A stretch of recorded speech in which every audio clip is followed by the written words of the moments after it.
찬양 감사합니다. 일어나 새벽을 깨우리라. 내가 새벽을 깨우리로다. 말씀이 어디 있죠? 그냥 듣기만 했어요? 예. 시편 57편 8절, 시편 108편 2절에 내가 새벽을 깨우리로다. 그 말씀이 있죠.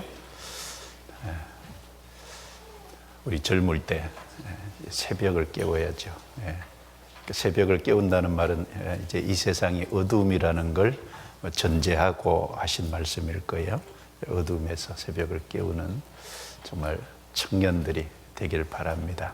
그런 마음에서 아마 이번에 특별 집회를 준비했을 겁니다. 우리 청년들 각 사람에게 유익된 신앙을 세우는 귀한 시간이 되기를 진심으로 바랍니다.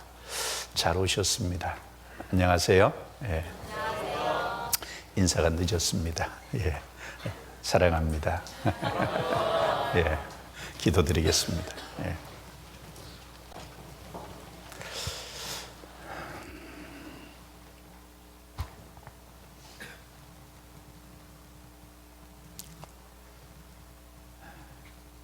살아 계시고 또 저희 영혼을 사랑하셔서 독생자를 통해 우리를 구원해 주신 하나님 아버지 감사합니다.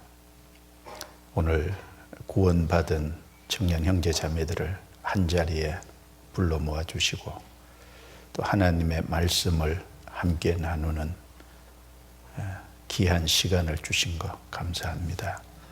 말씀이 각 사람 심령 속에 은혜의 말씀으로 또 소망의 말씀으로 또 힘 있는 말씀으로 위로의 말씀으로 다가갈 수 있도록 도와주시고 1박 2일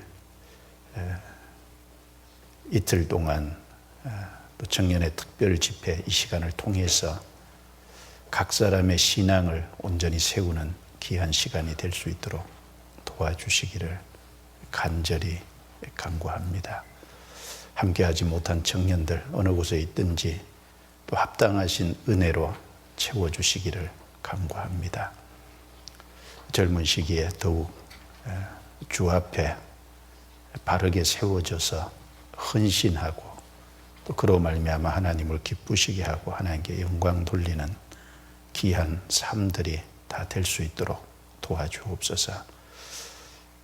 모든 시종을 주께 의탁하면서 저희를 구원해 주신 주 예수님 이름으로 기도드리옵니다.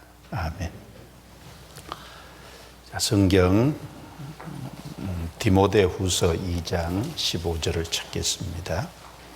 디모데후서 2장 15절.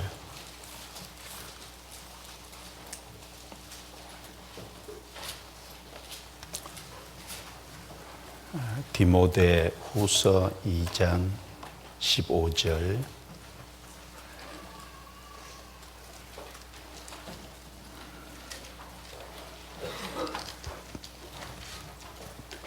천천히 같이 읽겠습니다.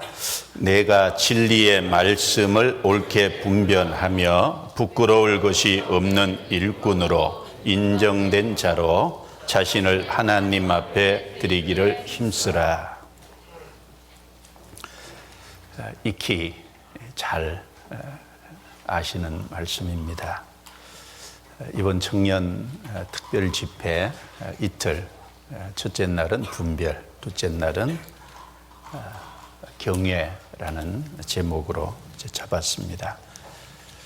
말씀을 듣는 속에 각자의 신앙을 정말 바르게 세우는 귀중한 시간이 되기를 바라고 또 하나님 앞에 기도하는 간절한 마음입니다. 오늘 첫째 날 분별이라는 주제로 말씀을 드리려고 합니다. 분별, 참 중요한 말씀이죠.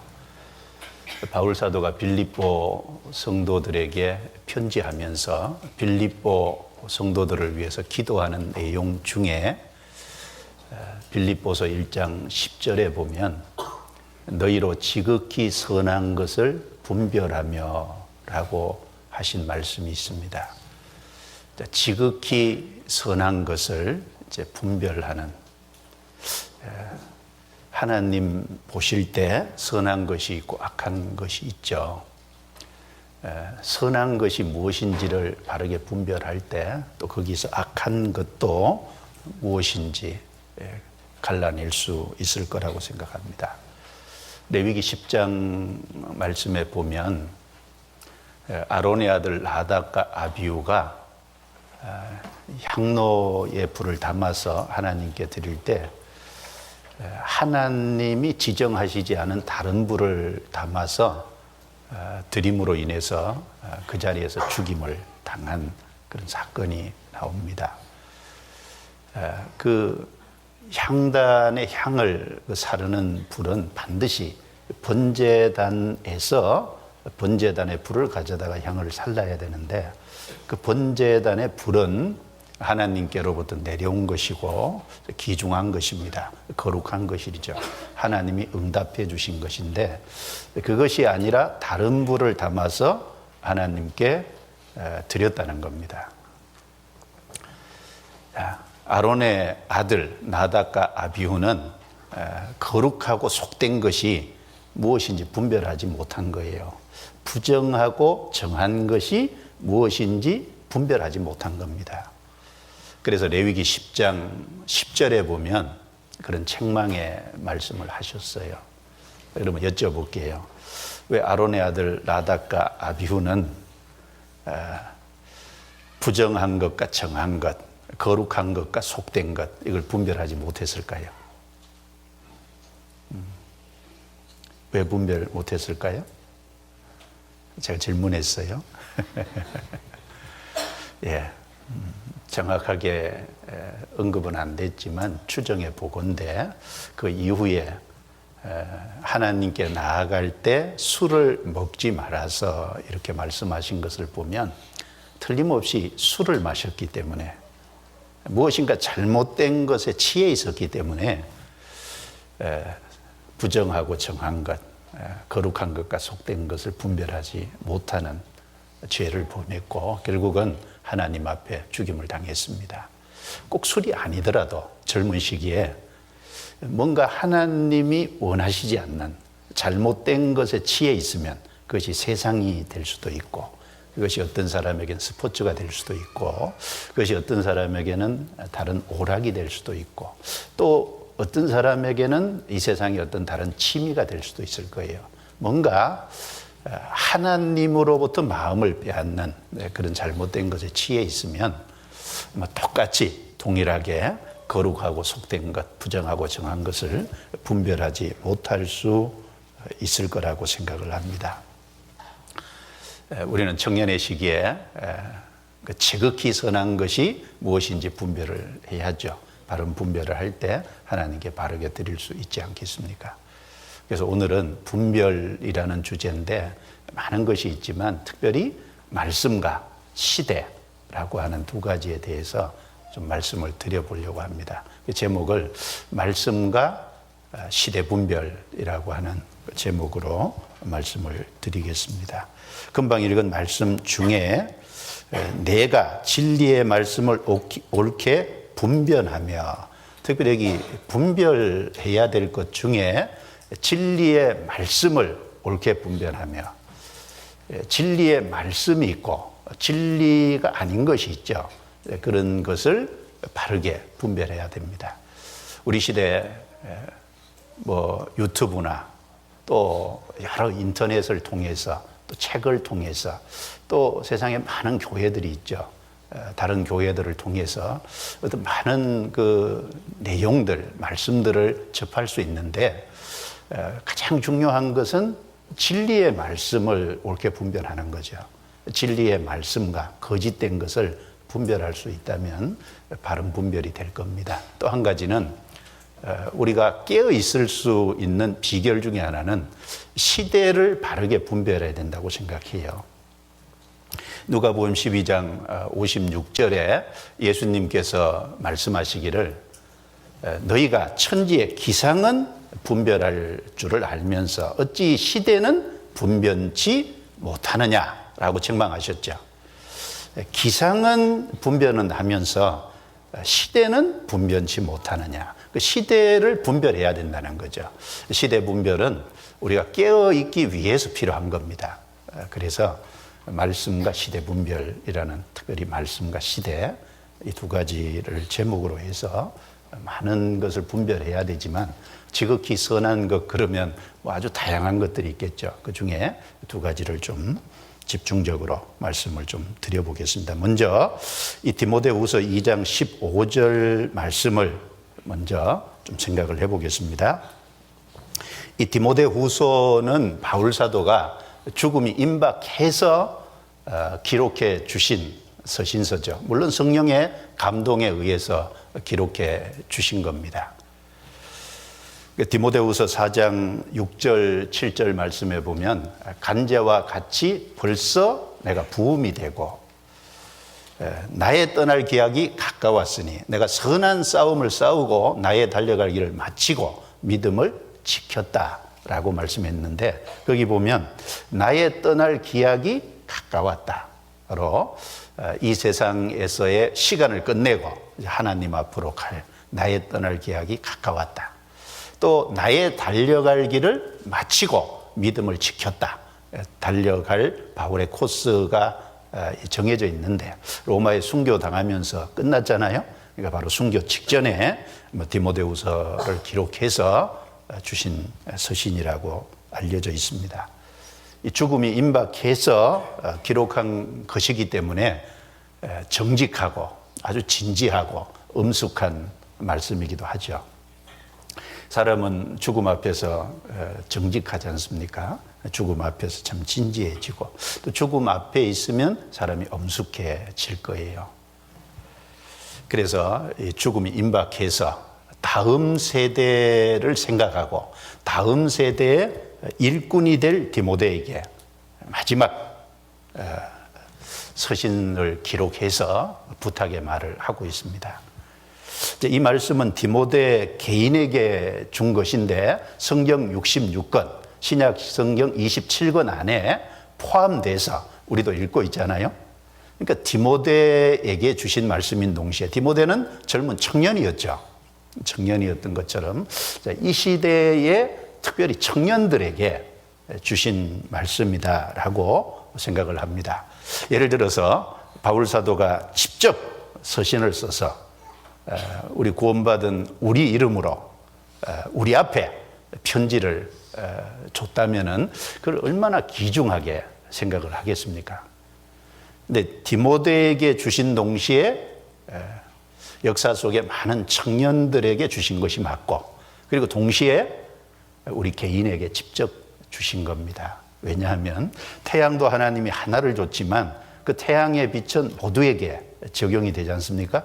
복음도 뭐 여러 개가 아니라 복음이 딱 하나죠. 바로 예수 그리스도를 통해서 완성한 복음이 하나인데 그 복음을 각 사람에게 주신 거잖아요. 그래서 요한복음 1장 9절에 참빛, 그 세상에 와서 각 사람에게 비치는 빛이 있었나니 그 복음의 빛은 각 사람에게 비치고 그리고 각각 불러 인도하여 내느니라. 주님이 각 사람을 구원해서 각 사람을 부르셨습니다. 그래서 복음도 개인에게죠. 마찬가지로 이 서신도 누구에게요? 우리 개인에게 직접 주신 것이다. 이렇게 받을 때 우리 개인에게 의미가 있어지겠죠. 특별히 이 디모데 후서 2장 15절은 청년의 때 꼭 암송해야 될, 꼭 기억하고 있어야 될 말씀이잖아요. 자, 암송하시는 분들 같이 암송해 볼까요? 내가 진리의 말씀을 옳게 분별하며 부끄러울 것이 없는 일꾼으로 인정된 자로 자신을 하나님 앞에 드리기를 힘쓰라. 특별히 세 단락으로 좀 끊어서 세 가지 내용으로 끊어서 생각을 해볼 수 있죠. 신앙생활을 한마디로 말하면 뭐라고 할 수 있을 것 같아요? 여기 자신을 하나님 앞에 드리기를 힘쓰라라고 했지 않습니까? 신앙생활을 단 한마디로 말한다면 자신을 구별해서 하나님이 사용하실 수 있도록 하나님께 드리는, 그래서 자신을 하나님 앞에 드리기를 힘쓰라. 우리 자신을 하나님께 드리는 것이 곧 신앙생활입니다. 이 말씀을 접고 로마서 12장을 찾아보겠습니다. 로마서 12장. 로마서 12장 1절.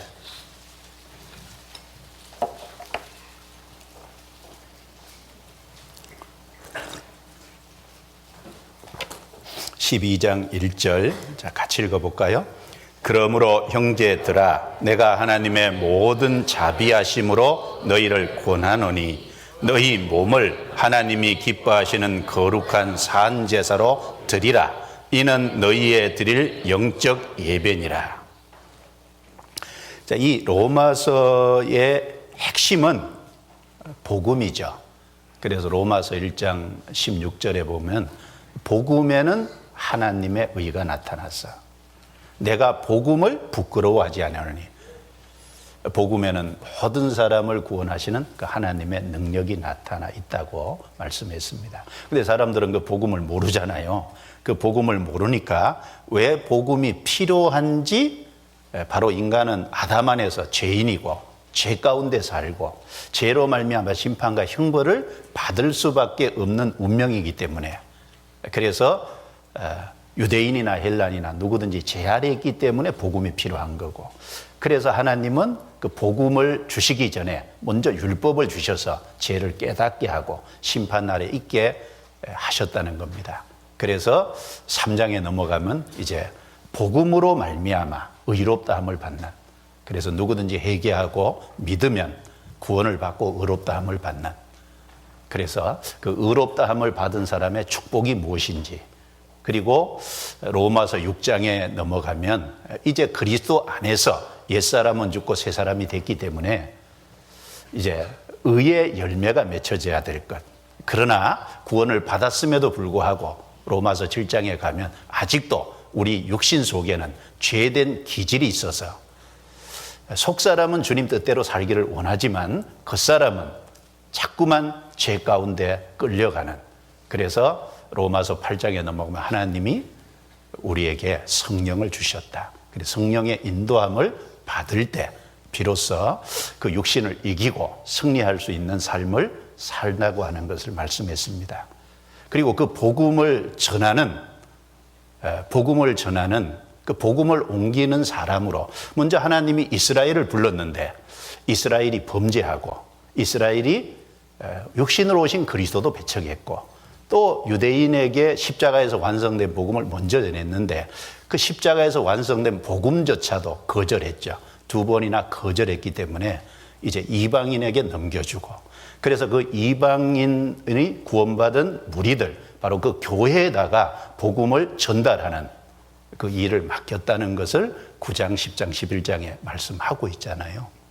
그리고 이제 12장에 넘어와서 그럼 신앙생활은 뭐냐? 한마디로 12장 1절에 신앙생활을 말하면서 영적 예배, 거룩한 산 제사, 그게 뭐냐? 너희 몸을 하나님이 기뻐하시는 거룩한 산 제사로 드리라. 즉 너희 자신을 구별해서 하나님께 드리는 것이 바로 신앙생활이다. 신앙생활을 구체적으로 얘기하면서 자신을 하나님께 드리는 거라고 말씀을 하고 있습니다. 그러니까 신앙생활은 하나님께 드리는 겁니다. 그게 영적 예배죠. 그것이 산 제사입니다. 그리고 여기 드리라라는 이 말씀은 누구에게 드리라는 겁니까? 구원받은 사람의 주인은 주님이시잖아요. 그러니까 우리는 주인 되시는 주님이 사용하실 수 있도록 자기를 이 세상에서 구별해서, 죄에서 구별해서 정말 하나님께 하나님의 뜻대로, 하나님 마음대로 쓸 수 있도록 드리라는 얘기입니다.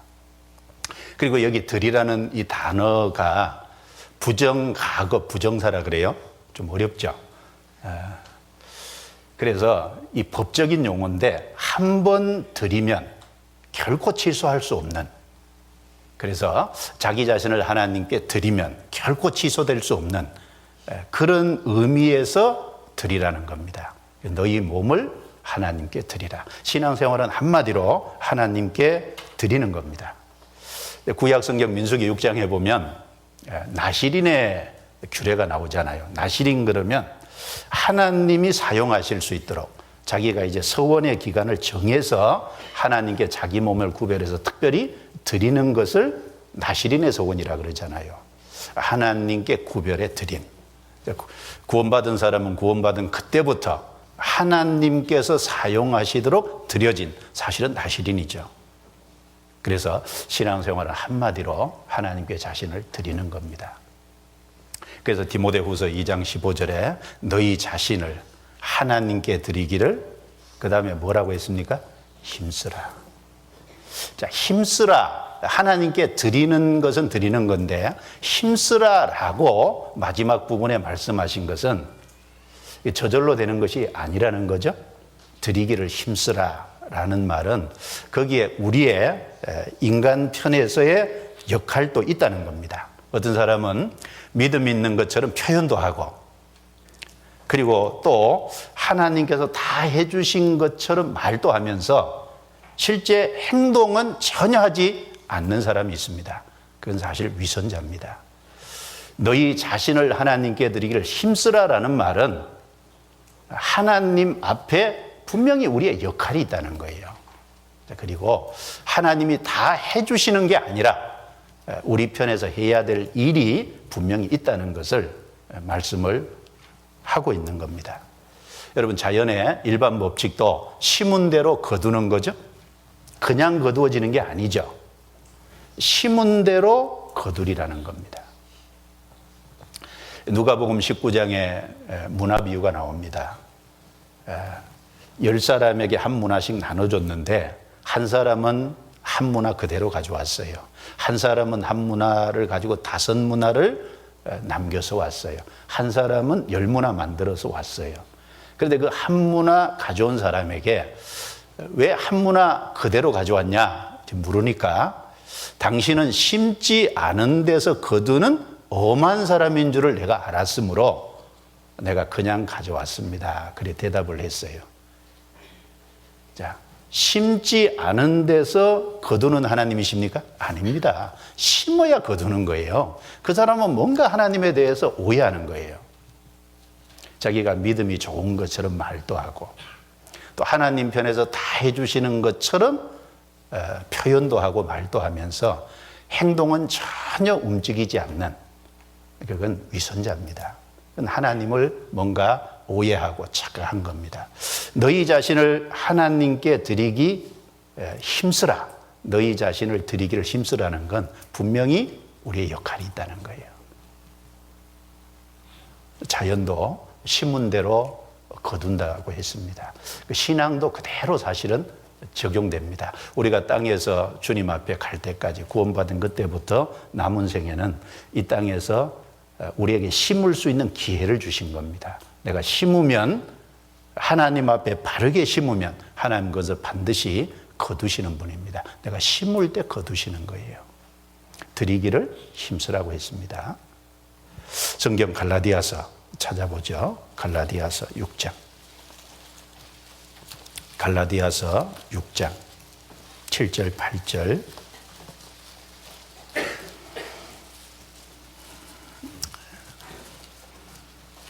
자, 갈라디아서 6장 7절과 8절 같이 읽겠습니다. 스스로 속이지 말라. 하나님은 만홀히 여김을 받지 아니하시나니 사람이 무엇으로 심든지 그대로 거두리라. 자기의 육체를 위하여 심는 자는 육체로부터 썩어진 것을 거두고 성령을 위하여 심는 자는 성령으로부터 영생을 거두리라. 자, 스스로 속이지 마라 그랬어요. 하나님은 만홀히 여김을 받지 아니하시네. 사람이 무엇으로 심든지 그대로 거두리라. 자, 심은 대로 거두는 게 자연의 법칙이죠. 콩을 심으면 콩이 나오잖아요. 파절을 심으면 팥이 나오고, 그 다음에 벽씨를 심으면 쌀을 거기서 거두고, 보리씨를 심으면 보리를 거기서 거둬요.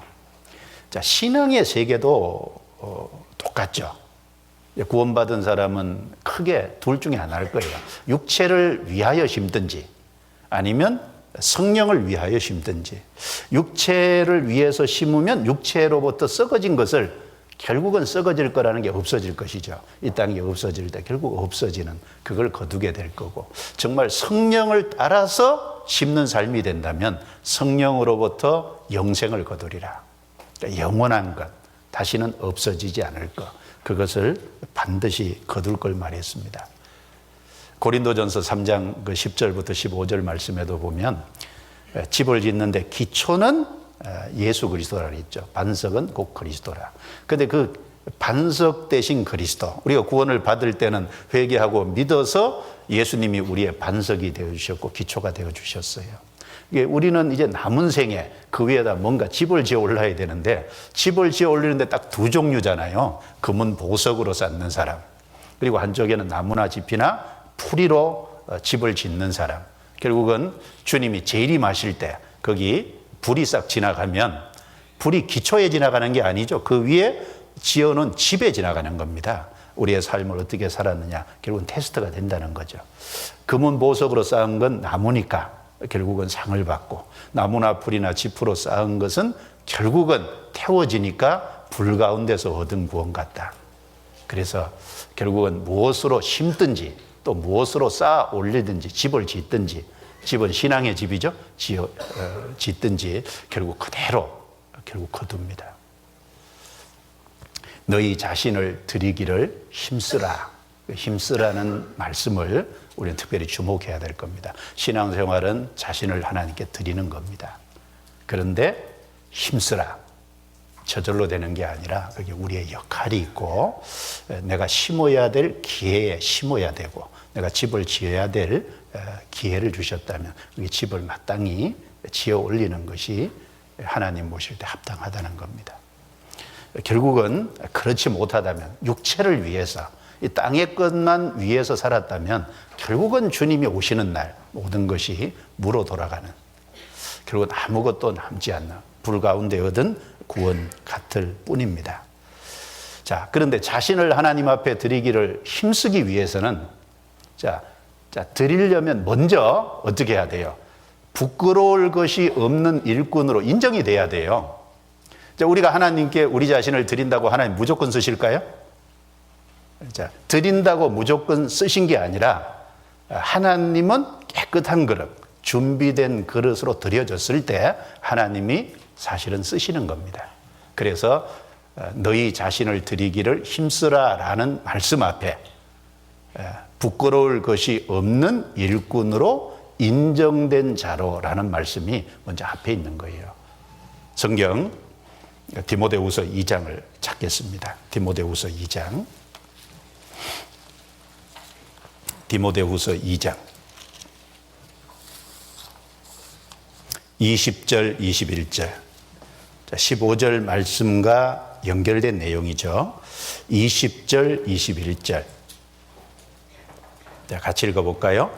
큰 집에는 금과 은의 그릇이 있을 뿐 아니요 나무와 질그릇도 있어 귀 쓰는 것도 있고 천이 쓰는 것도 있나니, 그러므로 누구든지 이런 것에서 자기를 깨끗하게 하면 귀 쓰는 그릇이 되어 거룩하고 주인의 쓰심에 합당하며 모든 선한 일에 예비함이 되리라. 이 말씀을 오해하면 안 될 거예요. 이해를 잘해야 되겠죠? 큰 집에는 금과 은의 그릇이 있고 나무와 질그릇이 있어요. 금과 은의 그릇은, 재료가 금과 은이면 기 쓰는 그릇이죠. 나무와 질그릇은 천이 쓰는 그릇입니다. 자, 세상의 큰 집에는 실제로 그렇다는 거예요. 금과 은을 귀 쓰려고 처음부터 준비한 그릇도 있고, 나무와 질그릇도 천이 쓰기 위해서 준비한 그릇도 주인에게는 있다는 겁니다. 그래서 제가 하나 여쭤볼게요. 하나님은 하나님의 교회에서 구원받은 성도에게, 구원받은 성도가 그릇인데, 하나님은 천이 쓰는 그릇이 있을까요? 없을까요? 또 대답 안 하시네. 하나님은 천이 쓰는 그릇이 있어요? 없어요? 없어요. 하나님은 어느 누구도 천이 쓰려고 부른 사람은 없습니다. 하나님은 모든 구원받은 사람을 기이 쓰시기 위해서 사실은 부르신 거예요. 이게 교회 안에서 천이 쓰는 그릇이 있다 이렇게 말하면 안 됩니다. 하나님은 기이 쓰는 그릇밖에 없어요. 근데 하나님께 기이 쓰임을 받는 그릇이 되려면 어떻게 해야 되냐? 깨끗한 그릇, 준비된 그릇, 예비된 그릇이 돼야 된다는 거예요. 그걸 말씀하는 게 21절이죠. 그러므로 누구든지 이런 것에서 자기를 깨끗하게 하면 기이 쓰는 그릇이 돼요. 그렇죠. 자기를 깨끗하게 구별시킨, 세상의 죄에서 구별시킨 그 깨끗한 그릇을 주님은 기이 쓰신다는 거예요. 주인의 쓰심에 합당하며 모든 선한 일에 예비함이 되리라. 예비함이 되리라 그랬죠? 그래서 깨끗한 그릇, 준비된 그릇, 즉 예비되어 있는 그릇을 주님은 기이 쓰신다는 것을 알 수 있는 겁니다. 그래서 자신을 하나님 앞에 드리기를 힘쓰는 것은 좋은데 먼저 부끄러울 것이 없는 일꾼으로 인정이 돼야 돼요. 즉 깨끗한 그릇, 즉 예비된 준비된 그릇으로 자기를 구별시키는 것이 하나님 보시기에 합당합니다. 그런데 깨끗하지 않은 그릇, 또 예비되지 못한 그릇, 이런 것은 드려져도 하나님이 쓰실 수가 없죠. 어떻게 기이 쓰기? 하나님은 다 기이 쓰기를 원하는데 준비되지 않으면, 깨끗하지 않으면 어떻게 쓰실 수 있겠어요? 그래서 우리는 육과 영 모든 것에서 깨끗하게 해야죠. 고린도후서 7장 찾겠습니다. 고린도후서 7장.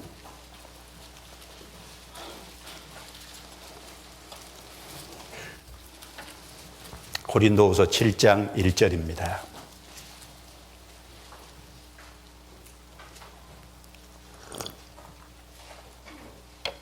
같이 읽어볼까요? 그런즉 사랑하는 자들아, 이 약속을 가진 우리가 하나님을 두려워하는 가운데서 거룩함을 온전히 이루어 육과 영의 온갖 더러운 것에서 자신을 깨끗게 하자. 자, 거룩함을 온전히 이루어. 하나님은 거룩하신 분이죠. 그런데 우리도 이제 그 하나님과 교제하고 하나님께 쓰임받는 그릇이 돼야 되니까 온전히 이루어 육과 영의 온갖 더러운 것에서 자신을 깨끗게 하자.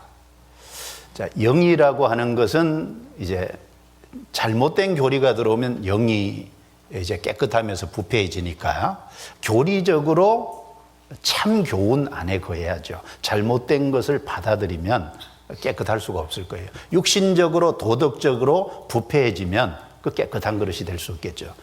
영과 육과 영 모든 것에서 자신을 깨끗게 하자. 방법은 뭘까요?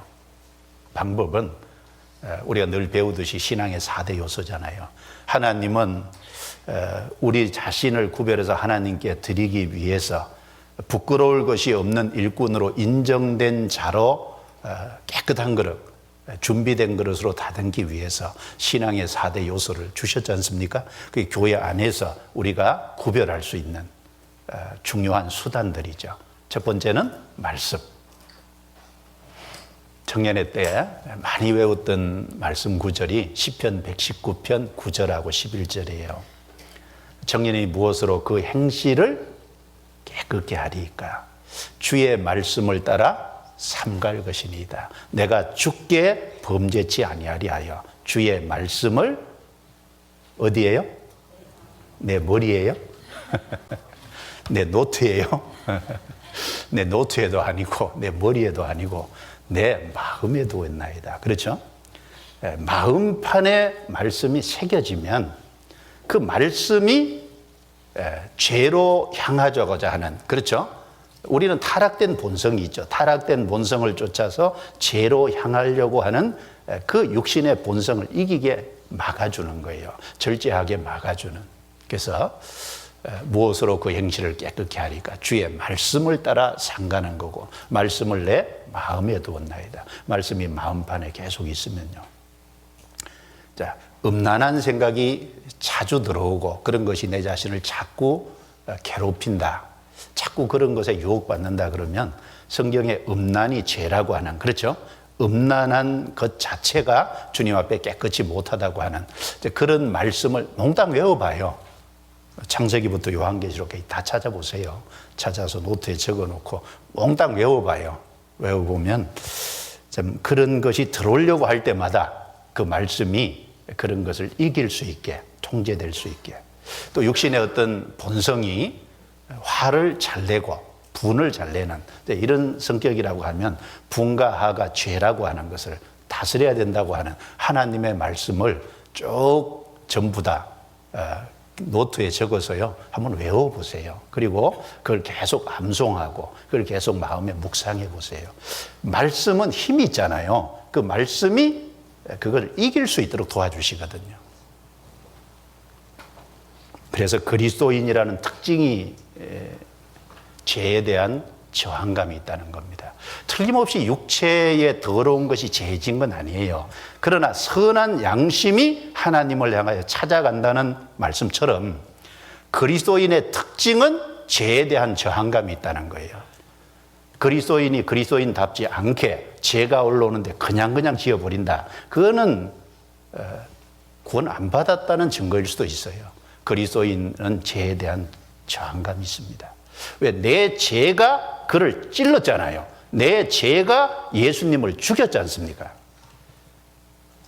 사실 로마 군병이 옆구리에 창으로 찔렀지만 실제로는 내 죄가 없으면 주님이 옆구리에 창에 찔릴 일이 없어요.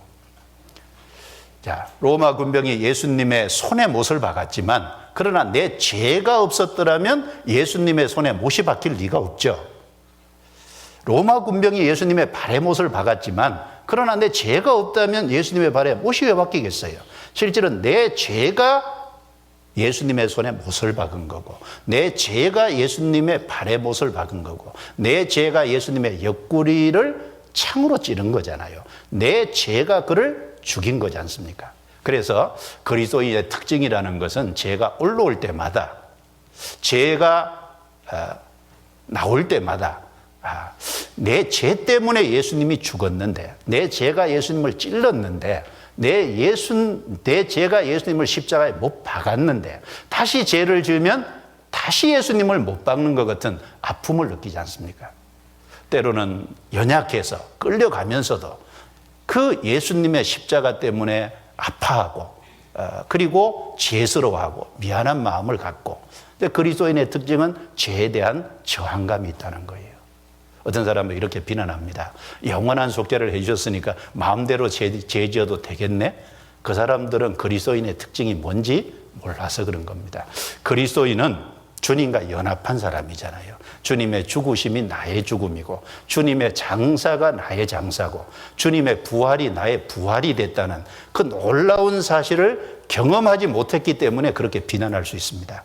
그러나 그리스도인들은 주님과 연합했다는 확실한 믿음이 있기 때문에 죄에 대한 저항감이 있고 죄를 지을 때마다 주님에게 미안한 마음, 아픈 마음, 죄스러운 마음 이런 것이 있기 때문에 그리스도인은 죄로 함부로 못 달려간다는 겁니다. 성경 로마서 6장입니다. 로마서 6장.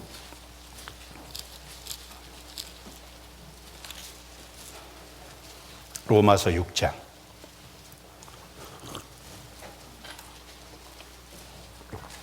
로마서 6장 1절 2절. 자, 같이 읽어보죠. 그런즉 우리가 무슨 말 하리요? 은혜를 더하게 하려고 죄에 거하겠느냐? 그럴 수 없느니라. 죄에 대하여 죽은 우리가 어찌 그 가운데 더 살리요? 무릇 그리스도 예수와 합하여 세례를 받은 우리는 그의 죽으심과 합하여 세례 받은 줄을 알지 못하느냐? 자, 은혜를 더하게 하려고 죄에 거하겠느냐? 비난하는 사람들이 있었던 거예요. 영원한 속죄를 해 주셨으니까. 죄가 많은 곳에 은혜가 더하다고 하니까 그럼 죄 많이 지어도 되겠네. 그러나 그런 비난은 몰라서 하는 소리라는 거예요. 2절에 분명히 얘기했죠. 그럴 수 없느니라. 왜요? 죄에 대하여 죽은 우리가 어찌 그 가운데 살리요? 죄에 대해서 죽었다는 의미가 뭘까요? 다른 말로 하면 그리스도인은 예수님과 연합된 사람이라는 겁니다. 그래서 3절부터 5절 말씀에 3절에는 그의 죽으심과 합하여 세례받은 줄을 알지 못하느냐. 합했다는 건 연합했다는 거죠. 우리는 그리스도의 죽음과 연합했다. 4절에는 그와 함께 장사되었나니 예수님의 장사, 무덤에 들어가는 장사와 함께 연합됐다. 그리고 5절에는 그의 부활을 본받아 연합한 자가 되리라. 예수님의 부활에 연합된 자라는 거예요. 예수님의 죽음이 나의 죽음이 됐고, 예수님의 장사가 내 장사가 됐고, 예수님의 부활이 나의 부활이 됐어요. 그래서 사실은 물에 들어갔다 나올 때, 이게 신앙 고백이잖아요. 침례 받을 때 물에 들어가는 건 죽음과 장사, 물에서 올라오는 것은 부활. 그래서 물에 들어갈 때는 옛사람이 죽고, 물에서 올라올 때는 이제 부활의 새 생명을 받아서 새 사람답게 살겠다는 하나님과 사람 앞에 신앙 고백이지 않습니까? 자, 이것이 우리 마음에 이루어졌고, 그걸 하나님과 사람 앞에 신앙 고백했기 때문에 죄에 대한 뭐가 있다고요? 저항감이 있다는 겁니다.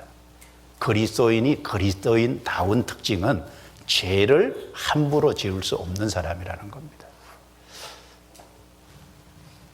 10절 같이 읽겠습니다. 그의 죽으심은 죄에 대하여 단번에 죽으시며 그의 살으심은 하나님께 대하여 살으심이니 이와 같이 너희도 너희 자신을 죄에 대하여는 죽은 자요 그리스도 예수 안에서 하나님을 대하여는 산 자로 여길지어다. 자, 예수님도 죄에 대해서는 단번에 죽었다. 우리 죄를 짊어지고 십자가에서 죄를 거기서 끝냈잖아요. 그의 살으심은 하나님에 대하여 살으심이니 죽고 부활했습니다. 우리도 죄에 대하여는 죽은 자요 그리스도 예수 안에서는 하나님께 대하여는 산 자로 여길지어다. 그래서 이게 머리로가 아니라 하나의 지식으로가 아니라 마음속에 진짜 이루어진 사람은 죄에 대한 저항감이 있다는 겁니다. 구원받은 사람은 비록 육체의 죄성이 없어진 건 아니지만 선한 양심이 됐고 우리 안에 새 성령이 오셨기 때문에 죄에 대한 저항감이 명확하게 있습니다. 그래서 육과 영의 온갖 더러운 것에서 자신을 깨끗게 하자. 그게 가능한 겁니다. 원래 그 유월절과 무교절 그럴 적에 무교절은요 6월절이 시작하면서 무교절도 함께 시작을 해요. 6월절은 예수님의 죽으심이잖아요.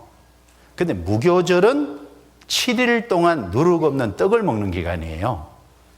자, 6월절은 예수님의 죽으심이니까 우리의 구원과 관계된 겁니다. 무교절은 누룩 없는 떡, 누룩은 죄잖아요. 죄 없는 성결한 생활을 가르치는 겁니다. 7일이 반복되는 게 평생이잖아요. 6월절이 시작되면서 무교절도 같이 시작해요. 그렇죠? 우리의 구원이 이루어지면서 우리의 성결한 삶도 사실은 같이 시작이 되는 겁니다.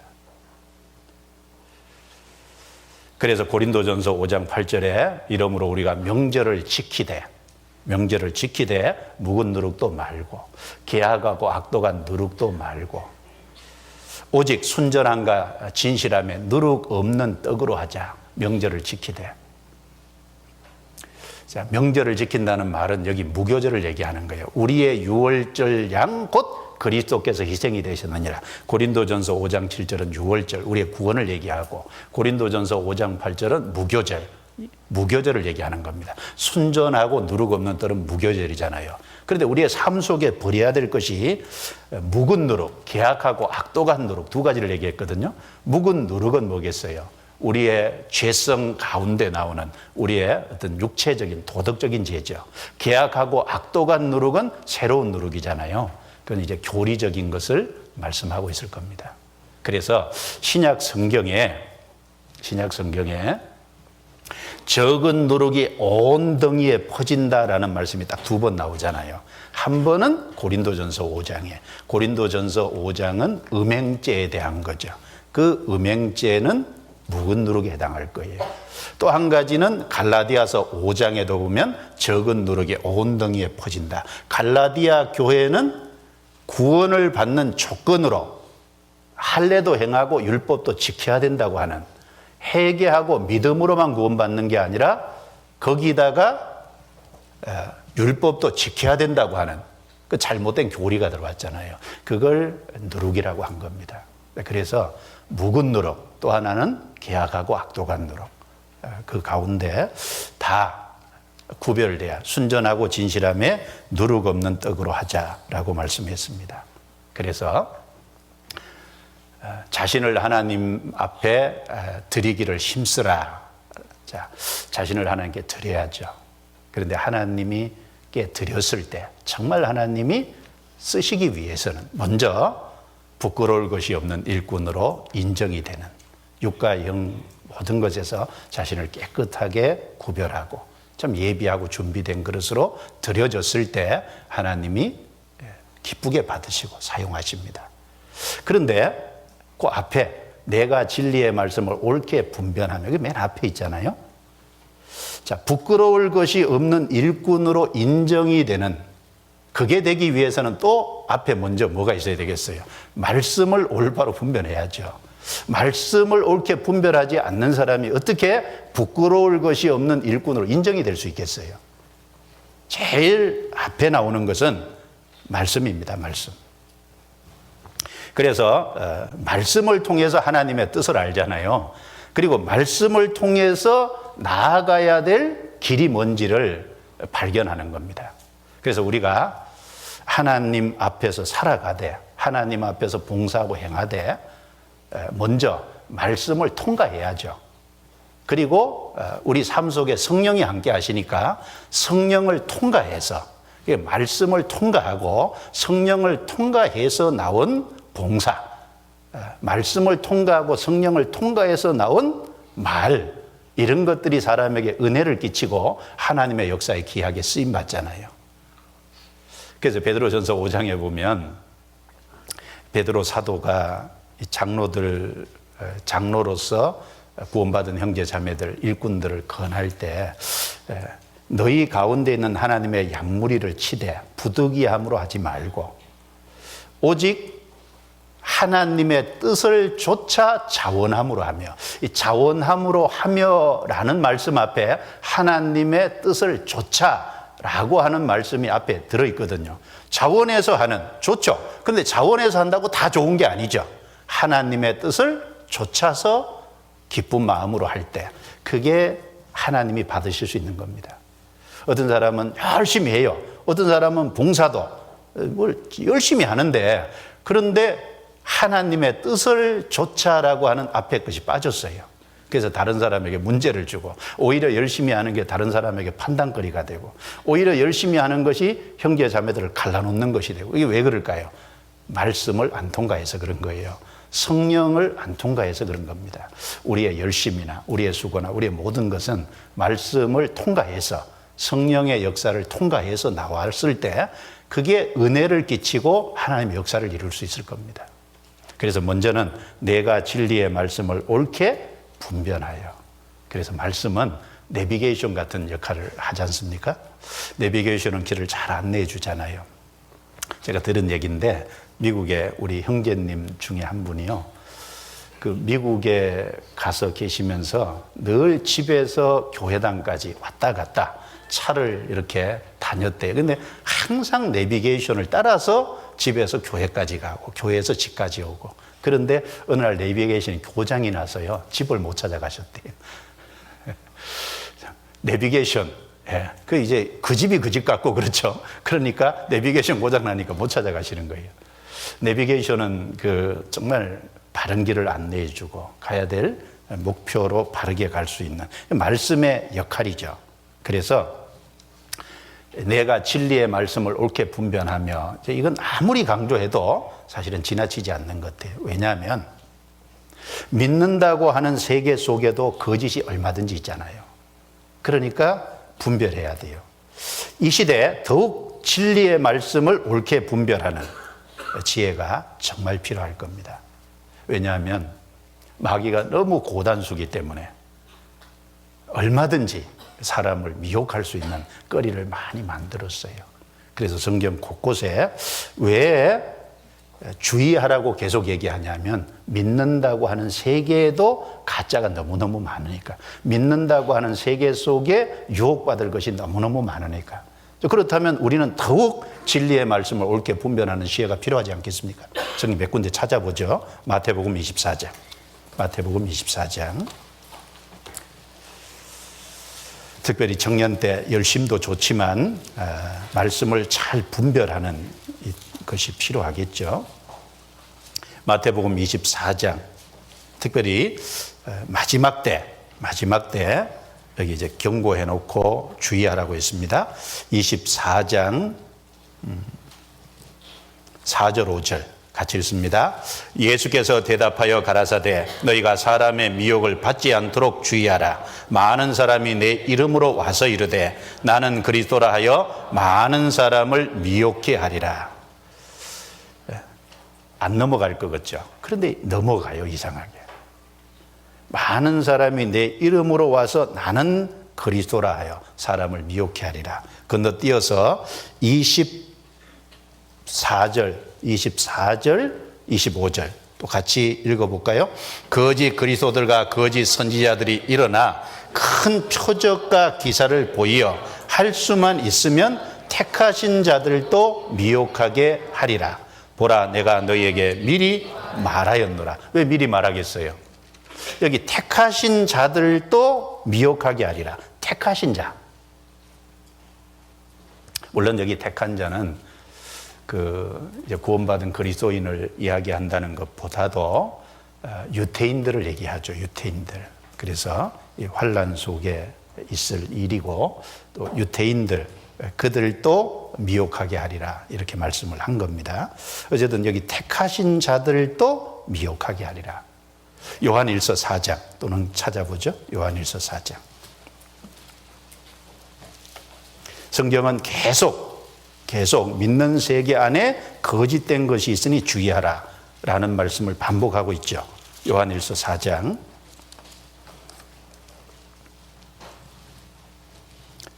1절부터 3절까지 같이 읽겠습니다. 사랑하는 자들아 영을 다 믿지 말고 오직 영들이 하나님께 속하였나 시험하라. 많은 거짓 선지자가 세상에 나왔음이니라. 하나님의 영은 이것으로 알지니 곧 예수 그리스도께서 육체로 오신 것을 시인하는 영마다 하나님께 속한 것이요 예수를 시인하지 아니하는 영마다 하나님께 속한 것이 아니니 이것이 곧 적그리스도의 영이니라. 오리라 한 말을 너희가 들었거니와 이제 벌써 세상에 있느니라.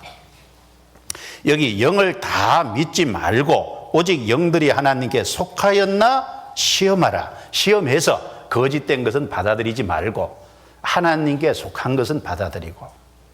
자, 이 요한 일서를 사도 요한이 기록할 때 그때 영지주의가 있었다 그러잖아요. 영지주의자들. 교회 안에 이제 거기에 물든 사람들이 스며들어 왔어요. 영이라는 말은 신령 영자를 쓰고 그 다음에 지자는 이제 어떤 알지자, 신령한 지식을 말하는데 사람이 회개하고 믿어서 천국에 가는 게 아니라 하나님께 나아가는 게 아니라 어떤 특별한 지식을 통해서 신령한 지식을 통해서 하나님께 나아간다고 하는 그런 교리들이 있었어요. 그래서 이 영지주의자들의 특징 중에 하나는 육은 악하고 영은 선하다는 딱 이분법의 이원론적인 논리를 갖고 있었어요. 그래서 육은 악하기 때문에 구약 성경의 하나님은 천지라고 하는 물질계를 창조하신 하나님이니까 구약 성경의 하나님은 신 중에 아주 낮은 신이다. 하등의 신이다. 이렇게 이제 낮췄습니다. 그리고 예수님은 육신을 입고 이 세상에 오셨지 않습니까? 거룩하신 분이 육신을 입고 성육신. 그러니까 영은 선한데 어떻게 하나님이 사람의 육신을 입을 수 있느냐? 그거는 그렇게 보인 거지 육신을 진짜 입은 것이 아니다. 예수님이 육체로 오셨다는 걸 부인했어요. 그래서 그걸 두고 여기 얘기한 겁니다. 이 당시에 영지주의자들을 딱 구별해내는 방법은 딱 하나면 돼요. 예수님이 육체를, 그 하나님이 사람 육체를 입고 오신 것을 시인하는 건 하나님께 속한 거예요. 그렇죠? 근데 예수님이 인간 육체를 입고 하나님이 인간 육체를 입고 오셨다는 걸 부인하면 그건 거짓된 것이라는 겁니다. 이 당시에는 그렇게 구분했어요. 그런데 우리 시대에도 보세요. 예수님의 동정녀 탄생, 예수님 하나님이 사람이 되셨다고 하는 그걸요, 심지어 교단에서 기독교 단체라고 하는 그 신학교라고 하는, 그리고 거기에서 가르치는 교수들조차도 공공연히 예수님의 성육신을 부인하고 하나님이 사람이 되셨다고 하는 이 사실을 부인하는 사람들이 너무 많아요. 그럼 그것은 다 뭐겠습니까? 적그리스도의 영이죠. 거짓된 거죠. 아무리 좋은 말을 해도 성경의 말씀에 근거하지 않았다면 거짓 영입니다. 분별할 수 있어야죠. 그때도 그렇게 분별했던 것처럼 지금도 그렇게 분별할 수 있죠. 마태복음 7장 15절에 거짓 선지자들을 삼가라. 양의 옷을 입고 너희에게 나아오나 속에는 노략질하는 일이라. 실제로 사람들 앞에 나와서는 아주 양의 옷을 입고 말하지만 속에는 노략질하는, 뭔가 다른 꿍꿍이를 가지고 있는, 그래서 대중적인 가르침이라는, 많은 사람들이 받아들인다고 하는 그런 옷을 입은 사람도 있고, 어쨌든 사탄은 사탄으로 나타나면 아무도 안 믿잖아요. 그런데 사탄이 기독교라는 옷을 입고 나타나니까 문제죠. 구약 성경 아시죠? 솔로몬의 아들은 르호보암이고 솔로몬의 신하는 여로보암인데, 르호보암은 유다 지파 하나를 예루살렘을 중심해서 왕이 됐잖아요. 근데 여로보암은 이스라엘 10개 지파를 따로 떼어서 북이스라엘을 다스렸는데, 북이스라엘 자기가 통치하는 그 영역 안에 있는 백성들이 예루살렘으로 가면 르호보암에게 갈까봐, 자기를 배반할까봐 불안해서 단과 베델에다가 금송아지를 만들었잖아요. 그 금송아지를 만들어 놓고 뭐라 그랬어요? 이것이 애굽에서 너희를 건져 올린 신이다. 자, 이름은 기독교적인 이름을 쓰잖아요. 이름은 이스라엘 역사 속의 이름을 그대로 쓰고 있잖아요. 그런데 모습은 뭐예요? 우상단지지 않습니까? 이름은 기독교적인 이름을 사용하는데 따지고 보면 우상이죠. 그런 것이 지금도 너무 많죠.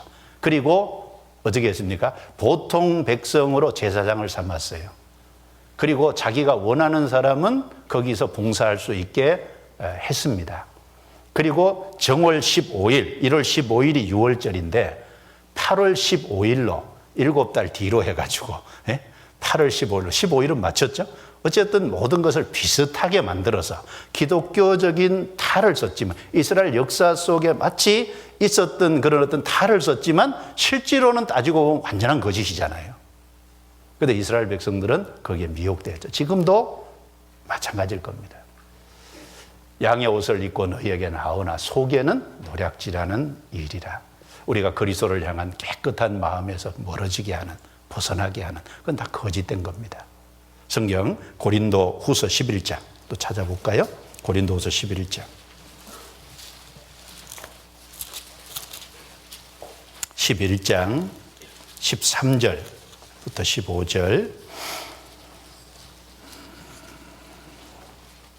13절부터 15절 같이 읽습니다. 저런 사람들은 거짓 사도요 계율의 역군이니 자기를 그리스도의 사도로 가장하는 자들이니라. 이것이 이상한 일이 아니라 사단도 자기를 광명의 천사로 가장하나니, 그러므로 사단의 일꾼들도 자기를 의의 일꾼으로 가장하는 것이 또한 큰일이 아니라 저희의 결국은 그 행위대로 되리라. 여기 반복해서 3번이나 나오는 것이 가장한다, 가면을 썼다는 말이죠. 그래서 그 13절에 계율의 역군이니 자기를 그리스도의 사도로 가장하는 자들이냐, 가장이죠. 14절에도 자기를 광명의 천사로 가장하나니, 15절에도 자기를 의의 일꾼으로 가장하는 것이 가면을 쓰고 나타나는. 11장 4절에도 만일 누가 가서 우리의 전파하지 아니한 다른 예수를 전파하거나 혹 너희의 받지 아니한 다른 영을 받게 하거나 혹 너희의 받지 아니한 다른 복음을 받게 할 때에는 너희가 잘 용납하였구나.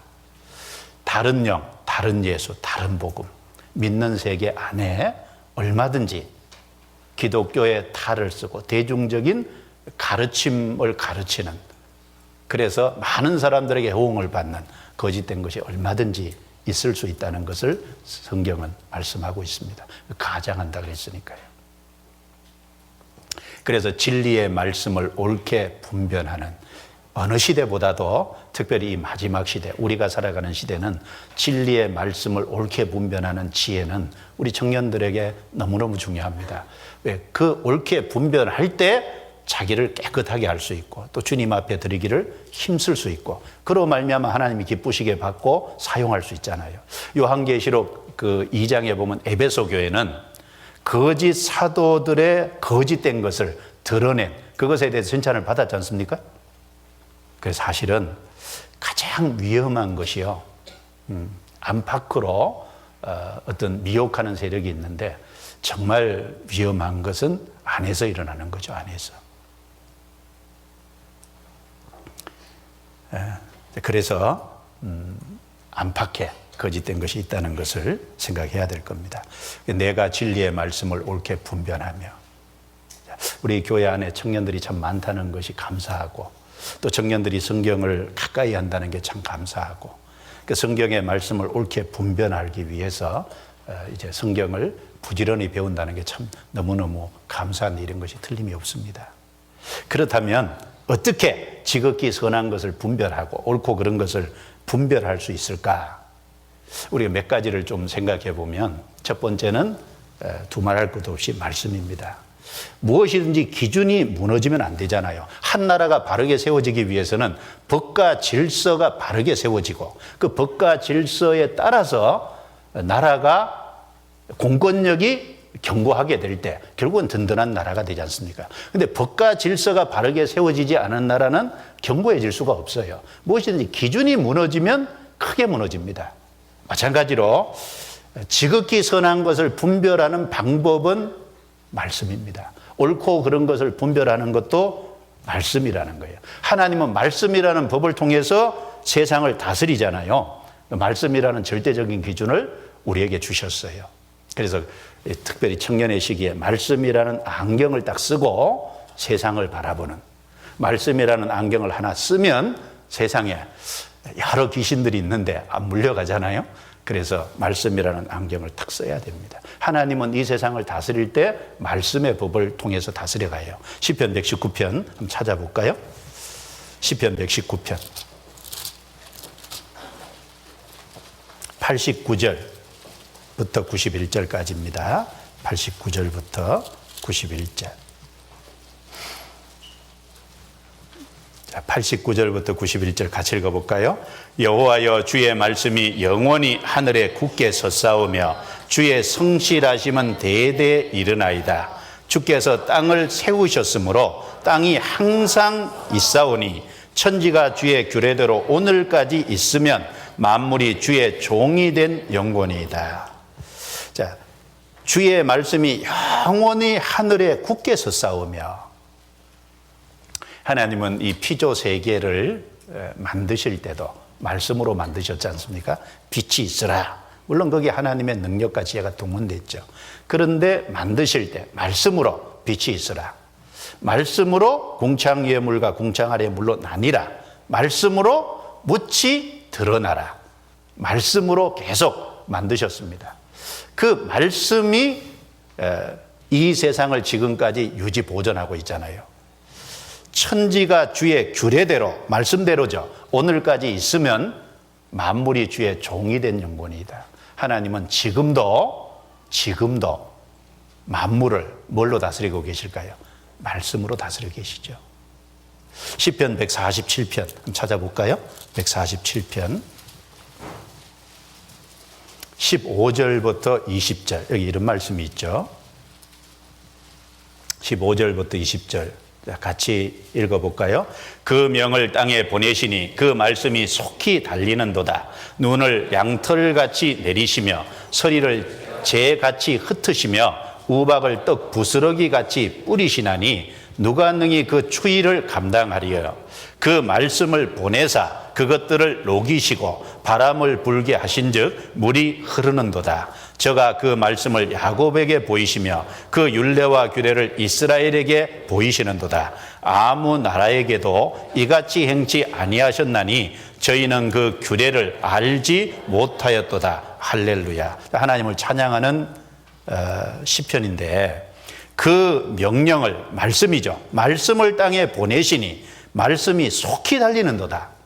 천지 만물을 창조할 때도 말씀으로 창조했고, 그리고 하나님이 이 유지 보존하는 모든 것도 말씀으로 명하시고 그 말씀이 속히 달리는도다. 그래서 하늘에서 눈이 내리고 서리가 내리고 우박이 딱 부서지 내리고, 그렇게 하면은 겨울이잖아요. 그 겨울이 너무너무 추위인데 그게 계속되면 누가 그 추위를 감당할 수 있겠어요? 그래서 하나님이 그 추위를 이제 물러가게 하시고 봄이 되게 해서 얼음이 녹고 눈이 녹고 그리고 물이 흐르게 할 때 여기 이런 말씀을 했죠.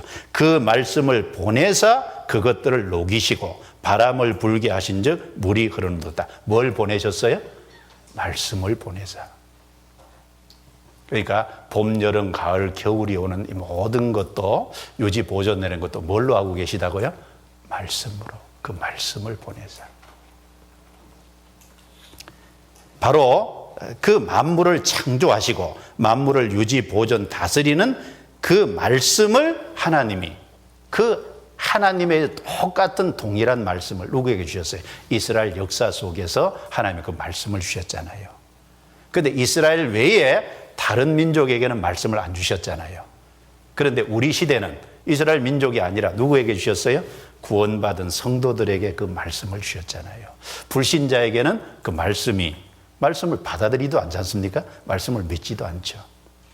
그래서 구약시대 이스라엘 백성은 정말 그 만물을 창조하고 만물을 유지보존하는 그 말씀을 받고 그 말씀 안에서 살았던 놀라운 축복을 경험한 사람들이었던 것처럼 실제 그 축복을 지금은 누가 누리고 있냐? 구원받은 크리스찬들이 누리고 있잖아요. 크리스찬들이. 하나님이 우리에게 말씀을 주셔서 길을 안내하시고 말씀으로 인도하시고 말씀으로 역사를 이루어 가시고 말씀 안에서 우리를 사용하시고 지금 하고 계시지 않습니까?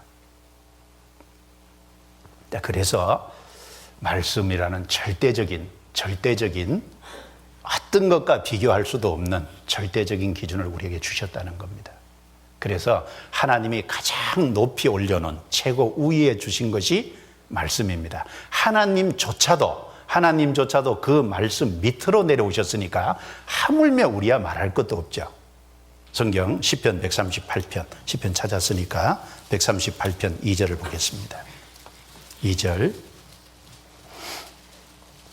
자, 같이 읽어볼까요? 내가 주의 성전을 향하여 경배하며 주의 인자하심과 성실하심을 인하여 주의 이름에 감사하오리니 이는 주께서 주의 말씀을 주의 모든 이름 위에 높게 하셨습니다. 자, 따라해 주시겠습니까? 주께서 주의 말씀을 주의 모든 이름 위에 높게 하셨음이니라. 자, 주님과 주님의 이름은 주님 곧 자신이죠. 주님보다 높은 존재가 누가 있겠어요? 아무도 없잖아요. 그런데 하나님은 그 입에서 말씀을 내시고 그 말씀을 하나님 위에 높이셨다는 거예요. 하나님은 말씀을 내시고 말씀 아래로 직접 내려오셨다는 겁니다. 왜 그렇게 하셨을까요? 우리를 위해서입니다. 예수님이 왜 천사보다 높으신 분인데 천사보다 못한 분으로 33년의 생애를 살다 가셨을까요? 우리를 위해서잖아요. 우리 같은 죄인을 구원하시고 그래서 우리를 천사보다 더 존귀한 분으로 끌어올리기 위해서 영광을 주시기 위해서 33년의 생애 동안 천사보다 못한 존재로 자기를 낮췄잖아요. 하나님이 말씀을 내시고 말씀 아래로 왜 내려오셨을까요? 왜 자기를 낮추셨을까요? 우리를 위해서입니다. 그래서 말씀을 우리에게 주시고 그래서 사람은 말씀만 기준으로 삼고 말씀 아래 순종하고 살아가면 되도록 단순한 길을 우리에게 주신 거예요. 그게 우리를 위해서 그렇게 하신 거지 않습니까? 말씀이라는 절대적인 기준을 주셨습니다. 그래서 요한복음 10장에 보면 말씀이 귀하기 때문에 말씀을 받은 사람을 신이다 사람이 신이라는 게 아니라 말씀이라는 것이 중요하기 때문에 말씀을 전달하는 위치에 있으니까 말씀을 전달하는 사람을 구약 성경에 신이라고 했다는 겁니다. 그런 말씀이 출애굽기 7장에 있죠. 모세는 애굽에 갔을 때 애굽 사람들에게 신과 같은 존재였잖아요. 왜? 하나님의 말씀을 사람들에게 얘기했으니까. 시편 82편에 보면 하나님의 말씀을 들고 재판하는 재판장이 나와요. 자, 그 재판장을 신이라 그랬어요. 재판장이 신이라는 게 아니라 그 말씀을 가지고 재판하니까 신과 같은 위치에 있다. 그걸 말씀을 강조하기 위해서 그런 겁니다. 그러니까 말씀이 얼마나 중요하면 말씀을 전하는 사람들의 위치를 신이다 이렇게 말씀했겠습니까? 그리고 말씀이 얼마나 중요하면 말씀의 한 핵이 천지하고 비교했을 때 말씀의 한 핵이 더 중요하다고. 한 성경하고 또 한 성경의 한 장하고 비교한 것도 아니고 한 절하고 비교한 것도 아니고 한 단어하고도 비교한 한 글자의 한 핵과 비교했잖아요. 말씀은 모든 것의 우위입니다. 왜 천주교인들을 전도하기가 어려운지 아세요? 천주교인들을 전도하기 어려운 것은 말씀의 권위를 안 높이기 때문에 그래요. 천주교는 그 말씀 이꼬르 교회 권위 이꼬르 교황의 권위 같은 위치에다 뒀어요. 그러니까 말씀이 그렇지 않다고 아무리 얘기해도 교회에서 그렇게 결정했다는 거예요. 교회에서. 그리고 말씀이 그렇게 되어 있지 않다고 그렇게 말씀하지 않았다고 얘기하면 자, 교회 역사 속에 교황이 몇 대 교황이 그렇게 얘기했다고. 그러니까 교황하고 말씀하고 같은 동등의 수준이 두니까 이게 얼마나 잘못된 거예요. 하나님은 말씀을 하나님 위에 높였잖아요. 모든 인간은 말씀의 권위 앞에 내려서야 됩니다. 말씀을 절대적 기준으로 삼을 때 지극히 선한 것을 분별할 수 있는 거예요. 말씀을 가장 높일 때 그리고 그때 옳고 그른 것을 분별할 수 있는 겁니다. 거룩하고 속된 것을 분별할 수 있고 부정하고 정한 것을 분별할 수 있어요. 그리고 사람은 연약하니까 그 말씀을 바르게 분별하려면 우리의 어떤 생각, 우리의 어떤 지식 이거 가지고는 또 불완전하잖아요. 그러니까 하나님께서 뭘 주셨습니까? 말씀을 주신 동시에 그 말씀을 바르게 깨닫게 할 수 있는 성령을 우리 속에 주셨잖아요. 성령의 도우심으로 말미암아 말씀을 바르게 분별할 수 있는 거예요. 어느 누구도 자기의 의지, 자기 지혜 가지고 말씀을 보면 바르게 분별이 안 돼요. 성령의 도우심이 반드시 있어야 됩니다. 성경 고린도전서 2장입니다. 고린도전서 2장.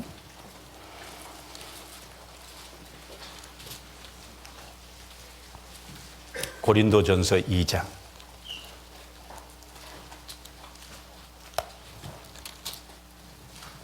2장 12절부터 제가 읽겠습니다. 한번 보시기 바랍니다. 2장 12절. 우리가 세상의 영을 받지 아니하고 오직 하나님께로 온 영을 받았으니 이는 우리로 하여금 하나님께서 우리에게 은혜로 주신 것들을 알게 하려 하심이라. 우리가 이것을 말하거니와 사람의 지혜에 가르친 말로 아니하고 오직 성령의 가르치신 것으로 하니 신령한 일은 신령한 것으로 분별하느니라. 육에 속한 사람은 하나님의 성령의 일을 받지 아니하나니 저에게는 미련하게 보이며 또 깨닫지도 못하나니 이런 일은 영적으로라야 분별함이니라. 자, 우리가 세상의 영을 받지 않고 하나님께로 온 성령을 받았다. 성령을 받은 사람은 하나님의 은혜가 뭐라는 걸 알죠. 가장 중요한 복음의 은혜, 그걸 알잖아요. 깨달았으니까 마음에서 정말 감사가 나오죠. 머리에 이루어진 사람은 감사가 없겠지만 그 복음이 마음에 참으로 받아들여진 사람은 감사가 있죠. 그리고 그 이후에도 신령한 일은 신령한 것으로 분별하느니라. 신령한 일, 성경은 전부 신령한 일에 대한 말씀을 기록해 놨지 않습니까? 신령한 것으로, 성령으로 분별하느니라. 하나님의 말씀을 하나님 높이시고 그 말씀을 바르게 분별하도록 하기 위해서 우리에게 성령을 주셨다는 겁니다. 그래서 선하고 악한 것, 빛과 어두움, 쓴 것과 단 것을 분별을 하도록 하신 겁니다. 그래서 구원을 받았다고 하면서요, 율법과 은혜도 분별 못하고, 그래서 근본적인 것을 구분 못하면 그 사람은 구원을 받았나 좀 의심해 볼 필요가 있어요. 정말 성령이 와 계시면, 성령이 그 사람 속에 함께 하시면 그렇게 분별을 못할까? 분별이 되죠. 왜 분별이 안 되겠어요? 성령을 주신 겁니다. 그래서 하나님이 우리에게 환난도 주시고 역경도 주시지만 우리의 스승을 주셨잖아요. 스승이 누굽니까? 성령께서 우리로 나아갈 진리의 길을 가르쳐 주셔. 이사야 30장 이런 말씀이 있죠. 이사야 30장 20절 21절 20절 21절입니다. 20절 21절 같이 읽어볼까요? 주께서 너희에게 환난의 떡과 고생의 물을 주시나 내 스승은 다시 숨기지 아니하시리니 내 눈이 내 스승을 볼 것이며 너희가 우편으로 치우치든지 좌편으로 치우치든지 내 뒤에서 말소리가 내 귀에 들려 이르기를 이것이 정론이 너희는 이리로 행하라 할 것이며. 자, 하나님이 우리 삶 속에 환난도 주시고 고생도 주셔요. 떡과 물은 인생에 꼭 필요한 거죠. 먹을 물도 필요하고 떡도 필요하죠. 그런데 하나님이 그냥 떡을 주시는 게 아니라 환난을 통한 떡, 고생을 통한 물을 주신다는 겁니다. 하나님 우리 삶 속에 환난과 고생을 허락하시죠. 그런데 스승은 숨기지 않는다 그랬어요. 우리의 스승이 성령이시잖아요. 이것이 정론이 이리로 행하라. 그래서 성령은 우리와 함께 계셔서 늘 진리가 무엇인지 진리 가운데로 분별하고 갈 수 있도록 이끄십니다. 그래서 말씀도 주시고 분별하기 위해서 성령도 주시고, 그리고 또 무엇으로 분별할 수 있을까요? 선진들의 믿음과 비교하면 확인이 되잖아요. 우리가 믿는 진리는 우리 시대에만 믿는 독특한 진리가 아닙니다. 아브라함이 믿었던 신앙, 그리고 이삭이 믿었던 신앙, 야곱이 믿었던 신앙, 그들과 동일한 신앙인 거예요. 예수님이 오시기 전까지도 그들은 믿음으로 예수 그리스도 구세주를 기다리는 믿음을 갖고 있었잖아요. 구세주에 대한 믿음. 아브라함이 믿을 때 의롭다 하심을 받았잖아요. 우리도 믿음으로, 회개하고 믿음으로 말미암아 의롭다 하심을 받은 동일한 진리입니다. 우리만 독특한 진리가 아니라 정말 수천 년 동안 계속해서 반복돼 믿어왔던 진리라는 겁니다. 그래서 선진들의 믿음과 비교할 때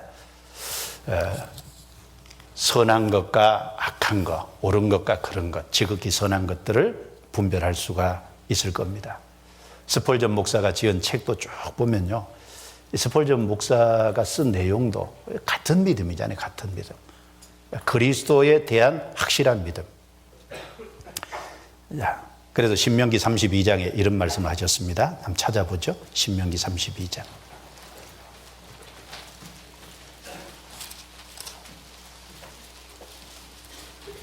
(32장) 7절.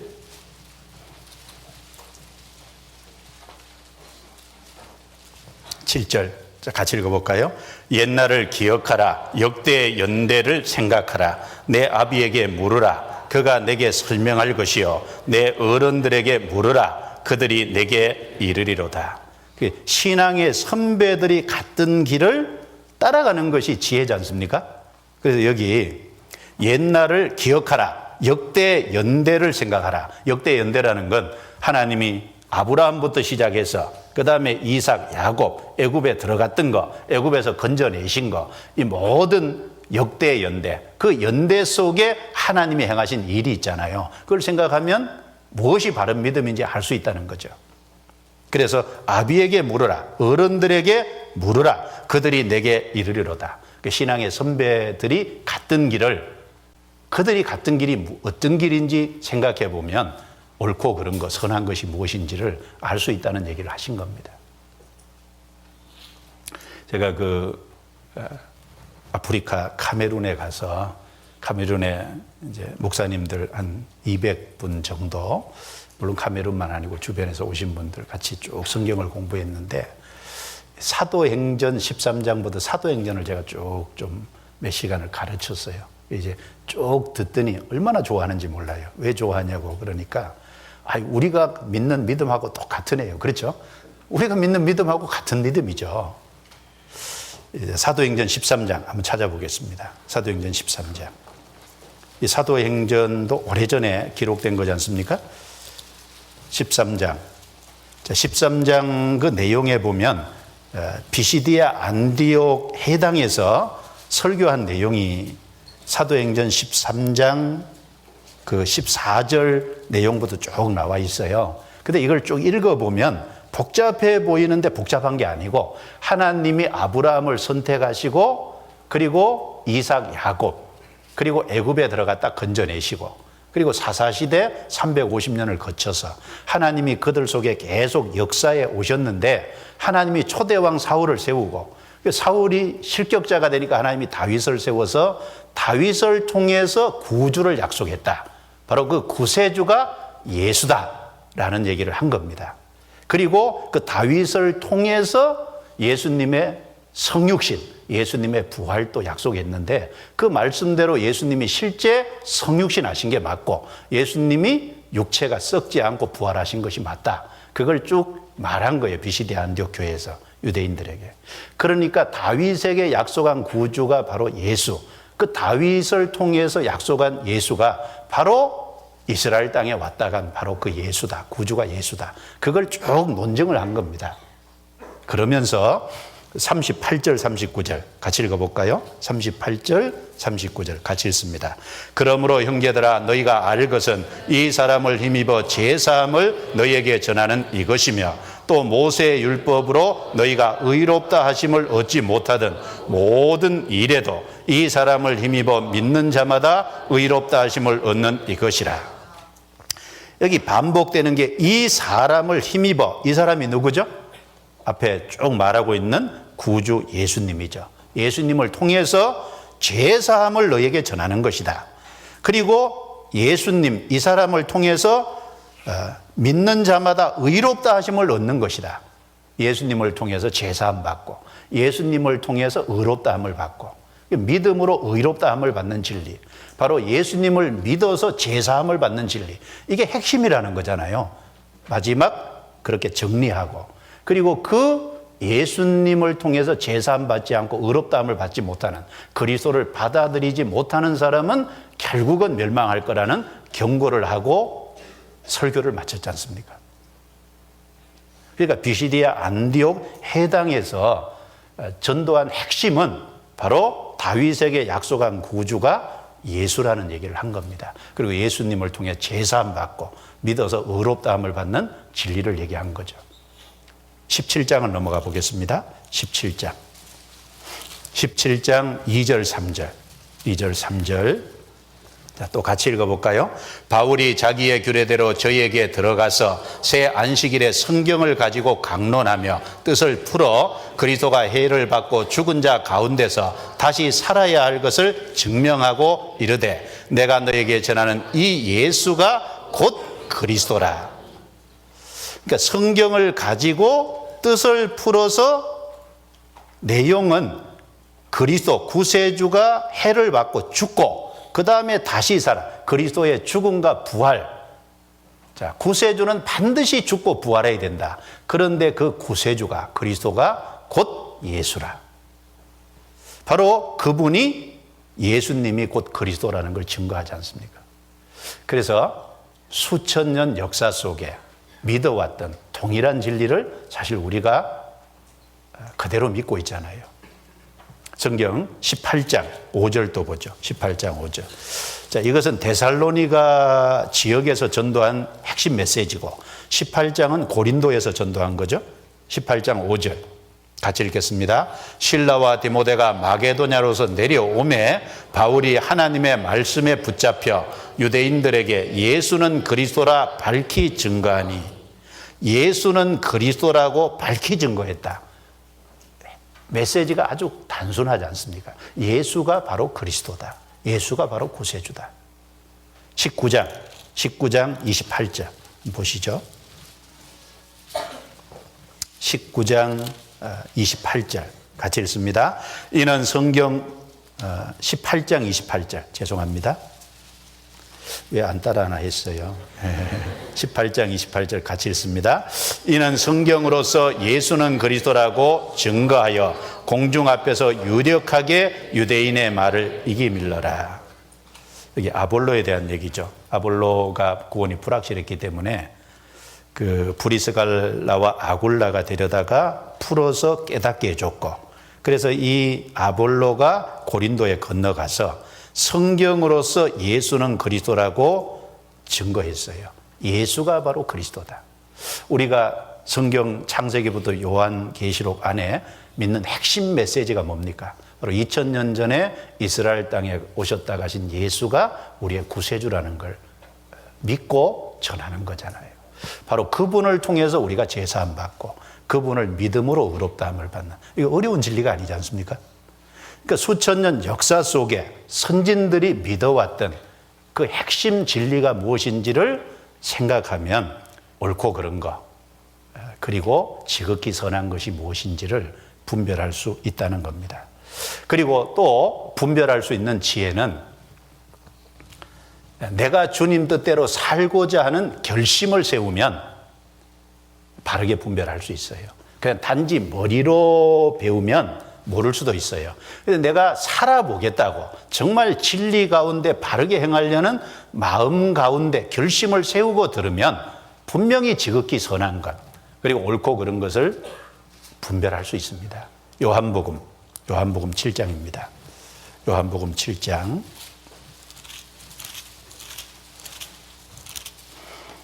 요한복음 7장 17절입니다. 17절. 7장 17절 같이 읽어볼까요? 사람이 하나님의 뜻을 행하려 하면 이 교훈이 하나님께로서 왔는지 내가 스스로 말함인지 알리라. 자, 사람이 하나님의 뜻을 행하려 하면, 하나님의 뜻 가운데 살겠다고 하는 결심이 분명하면 하나님의 말씀인지 아닌지를 왜 분별 못하겠어요? 예수님은 하나님께로부터 오신 분이고 하나님의 말씀을 전하는, 구약 성경의 메시지를 그대로 전하는 분이잖아요. 구약은 성부 하나님이 주신 거지 않습니까? 그래서 행하려 하면 이게 이제 조건이죠. 그런데 청년의 시기에 그냥 단지 지식으로, 단지 많이 알려고 그런 마음과 태도로 배우면 혼란스러울 수 있어요. 분별 못할 수 있죠. 그러나 여기 있는 말씀처럼 하나님의 뜻을 행하려고 하는 의지가 분명하다면 분별할 수 있다는 겁니다. 문제는 유대인들은 사람의 말을 하나님의 말씀으로 가르쳤다는 겁니다. 사람의 계명을 하나님의 말씀으로 가르치니까 이스라엘 백성들이 혼동을 겪고 바른 믿음에 세워질 수가 없었죠. 사람의 계명이라는 건 유대인들의 어떤 유전, 전통, 그리고 탈무드 안에, 사실은 탈무드도 우리가 조심해서 배워야 돼요.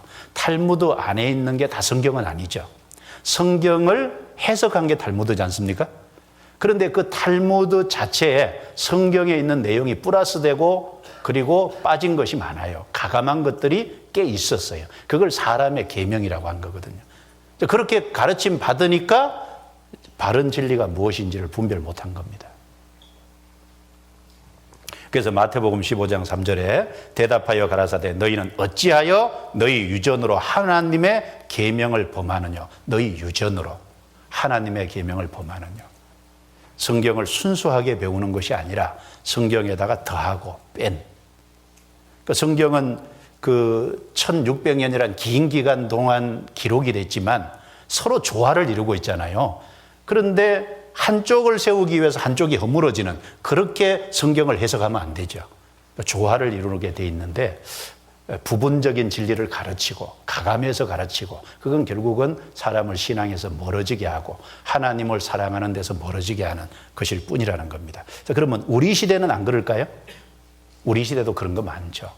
신념을 믿음이라고 착각하는 경우가 있어요. 잘못된, 틀림없이 신념인데 신념을 믿음이래요. 예를 들어서 누구 목사님이 얘기한 4차원의 영성이라는 내용이 있습니다. 누군지 알죠? 4차원의 영성. 그 4차원의 영성이라는 책에 보면 생각하고 믿고 꿈을 꾸고 말하는 이 네 가지가 중요한데, 내가 생각하는 대로, 내가 믿는 대로, 내 꿈대로, 내 말대로 하나님은 내게 책임을 지운다. 그래서 내가 어떻게 생각하냐, 내 믿음이 어떠하냐, 내 꿈이 어떠하냐, 내 말이 어떠냐에 따라서 내 미래를 바꿀 수 있다. 이렇게 가르칩니다. 그래서 기도를 이렇게 하라고 가르쳐요. 예를 들면 자전거 얻고 싶다. 그러면 자전거가 삼천리 편지 무슨 편지 정확하게 적고, 그리고 2단짜리 기어인지 5단짜리 기어인지 정확하게 적고, 그리고 몇백만 원짜리인지 정확하게 적고, 그리고 달라고 해라. 그러면 그대로 주실 거다. 생각하고 믿고 그 다음에 꿈꾸고 말한 대로 이루어질 것이다. 그래서 내 생각대로, 내 말한 대로, 내 믿음대로, 내 꿈대로 미래를 그렇게 바꾸어 주실 거다. 그게 4차원의 영성입니다. 예를 들면 남편 신부감, 신랑감 그냥 기도할 게 아니라, 예를 들면은 신랑감을 구한다. 키가 몇 센치를 적어라. 몸무게가 얼마인지 적어라. 그리고 그 사람의 기업, 어떤 능력은 어느 정도가 되는지 적어라. 그리고 다 적어놓고 그대로 달라고 기도해라. 그러면 이루어질 것이다. 여러분, 그게 믿음입니까? 신념입니까? 그걸 믿음이라고 생각하십니까? 신념이죠. 신념은 믿음하고 다릅니다. 그런데 언론 보면 맞는 것처럼 느껴지죠. 언론 보면 쏟게 돼 있어요. 그런데 그건 결코 믿음이 아닌 거예요. 믿음이 아니라 신념을 얘기하는 겁니다.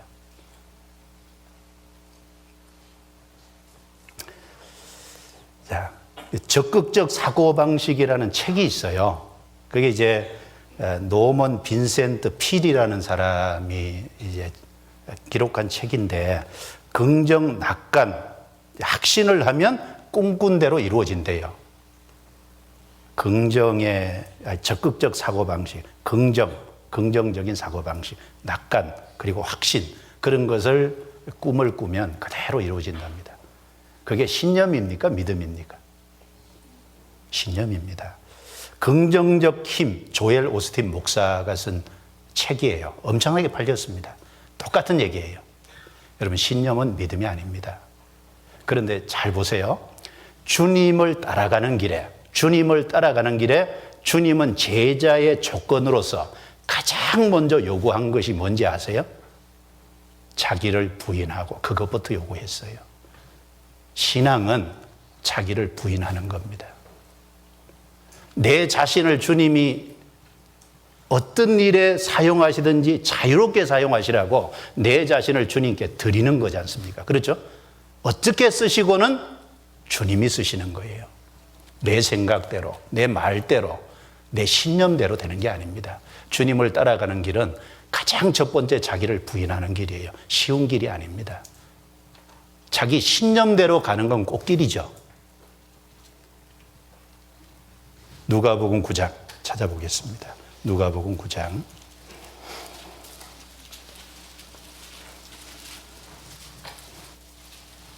누가복음 9장 23절.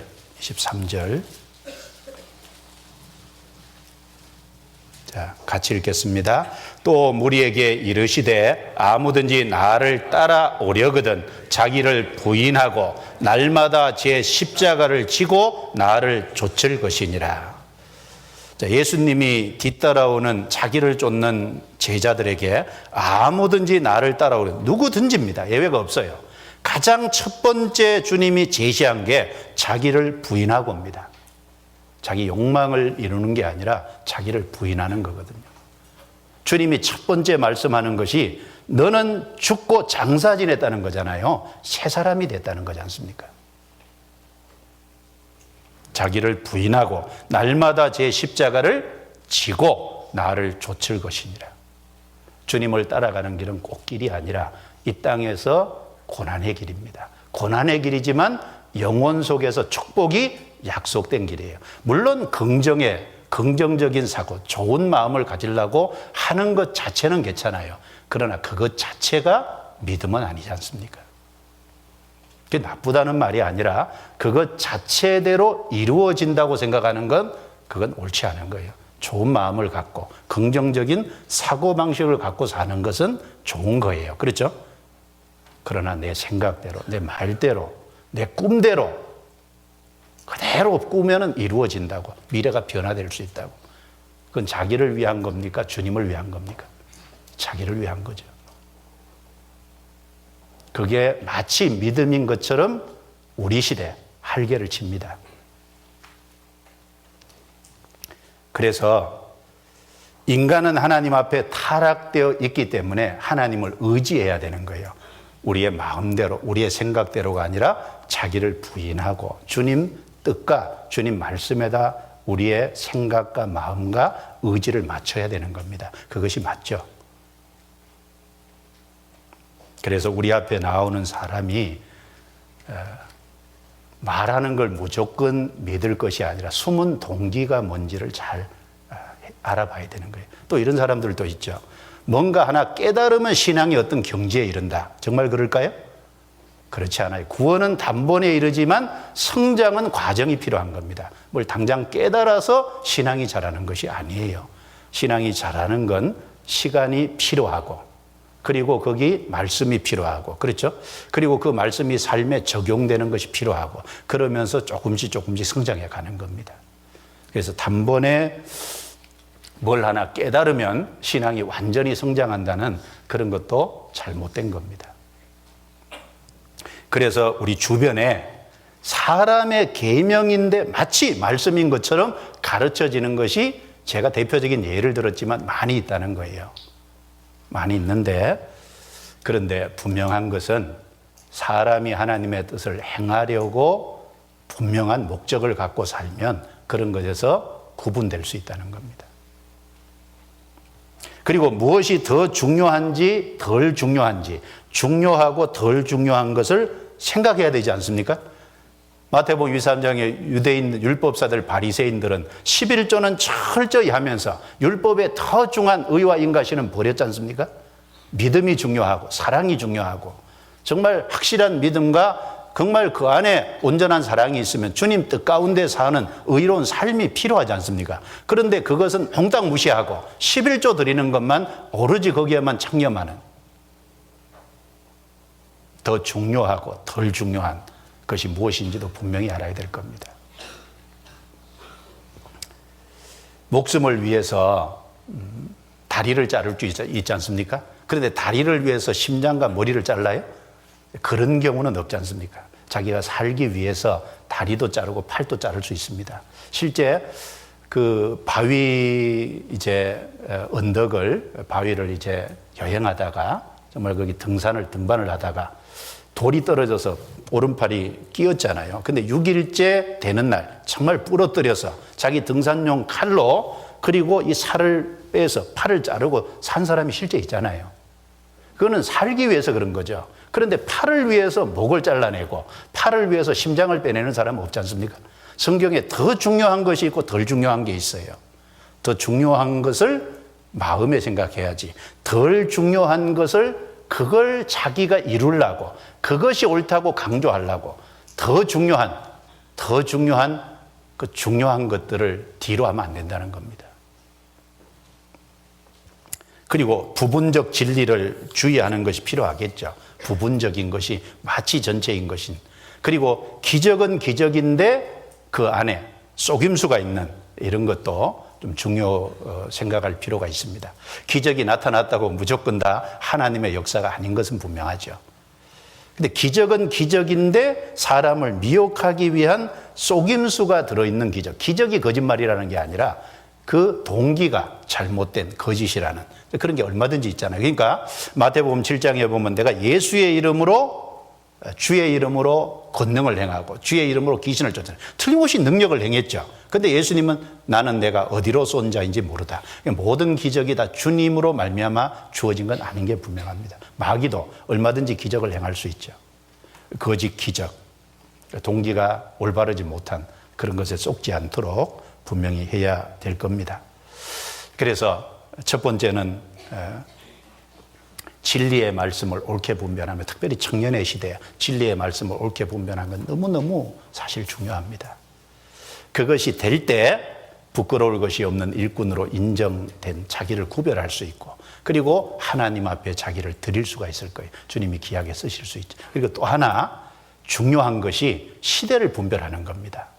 우린 전도 집회할 때 시대에 대해서 계속 얘기하죠. 시대 분별. 시대가 정말 주님 재림 임박했다는 거, 그걸 마음속에 정말 일깨워야 될 거예요. 성경 누가복음 12장 한번 찾아볼까요? 누가복음 12장. 누가복음 12장 56절 57절 같이 읽어보겠습니다. 외식하는 자여, 너희가 천지의 기상은 분별할 줄을 알면서 어찌 시대는 분변치 못하느냐? 또 어찌하여 옳은 것을 스스로 판단치 아니하느냐? 어찌 시대는 분변치 못하느냐? 시대. 자, 이스라엘 백성들은 예수님이 초림하시는 시대인데 예수님이 초림하는 시대를 몰라서 예수님을 배척했지 않습니까? 우리는 재림하시기 전에 삽니다. 우리도 시대 분별하는 것이 정말 중요하죠. 주님이 오시면 하나는 데려감을 당하고 하나는 버려줌을 당할 것이라고 했습니다. 그 주님이 재림하셔서 데려감을 당하는 사람이 있고 그리고 땅에 버려지는 사람이 있는 구별된 두 종류로 나누어지는 그때가 멀지 않았어요. 주님이 재림이 임박했다는 것을 아는 것은 우리 신앙을 깨어있기 위해서 꼭 필요한 거예요. 여러분, 출애굽기 32장에 보면은 이스라엘 백성들이 모세가 시내산에 올라가서 40일 있었잖아요. 모세가 산에서 내려옴이 더딘 것을 보고, 내려오는 것이 더딘 것을 보고 어떻게 했습니까? 금송아지를 만들어서 이것이 애굽에서 너희를 건져 올린 신이라고 우상숭배했잖아요. 거기 더딘 것을 보고 우상숭배에 빠진 거예요. 자, 마태복음 25장에 보면 10처녀가 신랑을 맞을 준비를 해요. 5처녀는 등도 있고 기름도 있고, 미련한 5처녀는 등은 있는데 기름은 없어요. 지혜로운 처녀는 기름까지 있어요. 기름은 성령이잖아요. 기름이 있다는 건 구원받았다는 거거든요. 그런데 신랑이 더디옴으로 다 졸며 잤다 그랬어요. 미련한 처녀만 5처녀만 좋은 게 아니라 지혜로운 5처녀도 신랑이 더디옴으로 다 졸며 잤다고 돼 있어요. 그러니까 주님이 재림하시기 전에 그리스도인들의 영적인 상태를 잘 보여줍니다. 그러니까 주님이 오신다 하면서 더디 오시니까 마음을 풀어놓고 사는 거예요. 그러니까 졸며 자죠. 주님이 더디 오신다는 마음을 딱 가지면요, 신앙이 깨어있을 수가 결코 없어요. 주님이 오실 때가 임박했다고 하는 것을 자꾸 일깨우고 시대의 징조를 자꾸 일깨워서 깨어있을 수 있도록 해야 됩니다. 성경 베드로후서 1장입니다. 한번 보시죠. 베드로후서 1장.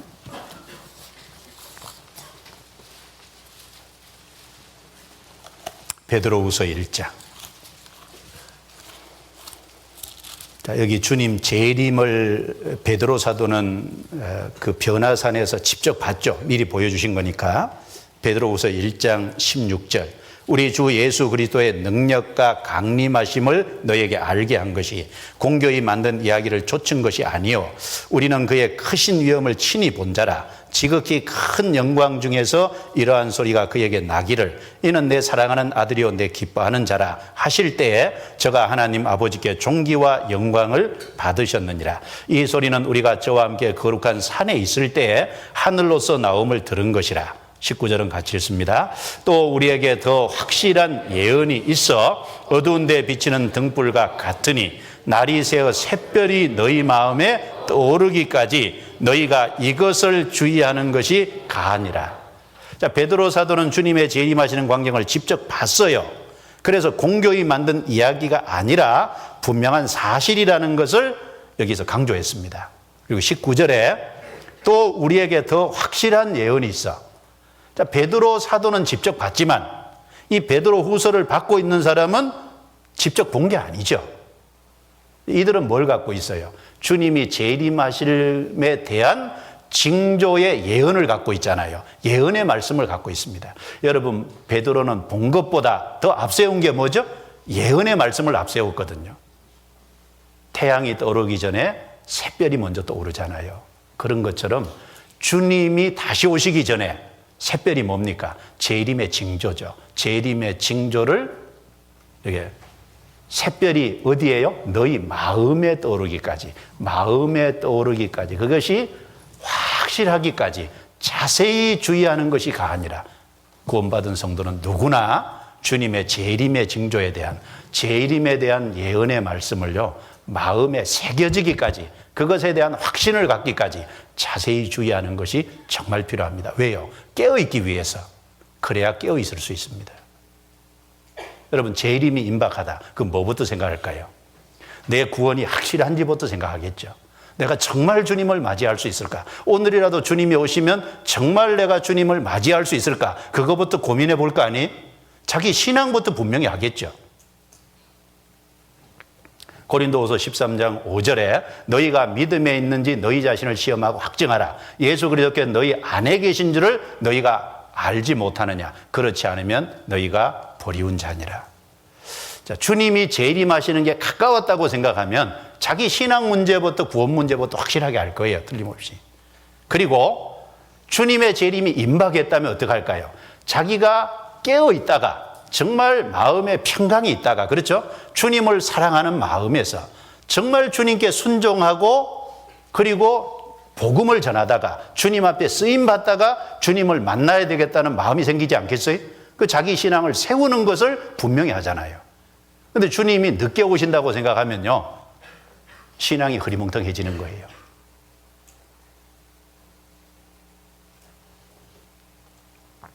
우리에게 더 확실한 예언이 있어. 확실한 예언이 있어. 어두운 데 비친 등불과 같으니, 캄캄한데 등불과 같은. 그래서 샛별이 너희 마음에 떠오르기까지 이것을 자세히 주의하는 것이 가아니라. 이것이 뭡니까? 앞에 예언이라 그랬죠? 베드로 사도가 본 것보다 더 확실한 예언, 주님의 재림에 대한 예언, 재림의 징조에 대한 예언, 이것이 마음에 떠오르기까지, 샛별이 떠오르기, 마음에 확신을 갖기까지 자세히 주의하고 경고해야죠. 그래야 자기 신앙이 바르게 세워지지 않습니까?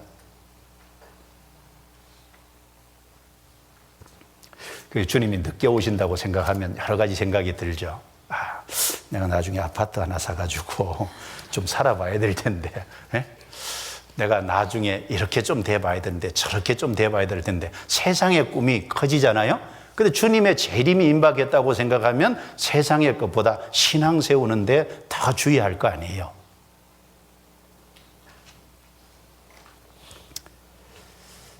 그 성경의 요한계시록 3장의 빌라델비아 교회는요, 두 가지가 있잖아요. 어려운 가운데서 주님의 말씀에 순종하고 또 열심히 전도하는, 부지런히 전도하는 교회예요. 말씀에 순종하고 전도하는 교회. 근데 그 빌라델비아 교회의 요한계시록 3장에 보면 내가 속히 오리니라는 말씀이 있어요. 그러니까 이제 주님이 재림하실 때까지 틀림없이 빌라델비아 같은 교회가 이 땅에 남아있다는 거예요. 주님의 말씀에 순종하고 그리고 부지런히 전도하는, 순종하고 전도하는. 정말 우리 교회가 말씀에 순종하고 부지런히 전도하잖아요. 그런 교회가 주님 재림 전에 있습니다. 라오디게아 같은 교회도 있고 빌라델비아 같은 교회도 있기 때문에 빌라델비아 교회 얘기하면서 내가 속히 이 말이니 주님 재림을 말씀해 놨거든요. 좀 우리 교회가 그런 교회가 돼야 되겠죠? 주님 오시기 전까지. 그래서 평강 가운데서 주님 만나야 될 거 아닙니까? 그래서 우리는 정말 주님 재림 직전에 삽니다. 간단하게 생각해 보면 성경의 창세기부터 요한계시록까지 하나님의 심판이 임할 때가 언제였습니까? 딱 하나로 정리하면 죄악이 관영할 때예요. 죄가 관영할 때, 죄가 한계를 넘어섰을 때 하나님은 반드시 심판했거든요. 예수님의 재림은 성도에게는 축복이고 불신자에게는 심판이죠. 그러니까 이 세상에 죄가 꽉 차 있다는 것은 주님의 재림이 가까웠다는 거죠. 노아 홍수 때 죄악이 관영했을 때 하나님 심판했습니다. 그리고 소돔 고모라의 죄가 가득했죠. 천사가 사람의 모습으로 남자의 모습으로 나타나서 소돔성의 롯의 집에 들어갔는데 그 도시의 사람들이 그 밤에 그 롯의 집 앞에 와서요, 그 집에 들어간 남자를 끄집어내라고 성적으로 욕을 보이겠다고 할 정도로 바로 동성애가 있었던, 원래 소돔이 남색이잖아요. 동성애입니다. 하나님이 그런 곳을 유황불로 때렸잖아요. 그리고 가나안 땅에 죄악이 간영하기를 하나님이 기다려서 이스라엘 백성 400년 종살이는 거기서 건져내서 가나안 땅을 하나님이 백성들을 심판했잖아요. 그때 가나안의 상태가, 그들의 영적인 상태가, 도덕적인 타락의 상태가 레위기 18장에 나와 있어요. 뭐가 있었을까요? 동성애는 말할 것도 없고요, 짐승하고 수교가 있었어요. 짐승하고 성교하는 수교. 가장 타락했을 때, 그때 하나님은 때렸어요. 우리 시대 수교가 있습니다. 그러니까 죄로 봐도, 이 세상에 죄악이 꽉 찬 걸 봐도 주님 재림이 너무 임박했다는 거예요. 그리고 이스라엘 백성들이 회복이 됐을 때 에스겔 38장 전쟁이 일어난다고 했잖아요. 실제로 회복이 되고 이스라엘 땅에 적그리스도가 앉을 무대인 제3성전이 세워진다고 성경에 말씀했는데 제3성전이 세워질 준비가 되고 있잖아요. 작년 12월에 번제단 봉헌식을 했습니다. 그리고 거기다가 성전 세울 준비를 실제 하고 있어요. 아마 평화성전이라는 이름으로 틀림없이 지어질 것 같아요. 그런데 그 제3성전이 언제 세워집니까? 7년 한란 전 3년 반에 세워지잖아요. 준비가 되고 있는 걸 우리가 보고 있는 거예요. 여기 잠깐 보시죠. 영상 짧습니다. 예.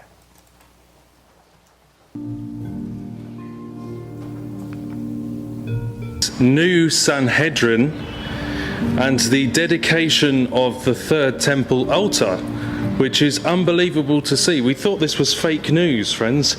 We didn't realize this was even real news. We thought it was one of those weird articles on the internet, but it turns out 10:30 a.m. this morning in Jerusalem, we actually have a dedication ritual for the altar, sacrificing here a dedication of the sacrificial altar for the third temple.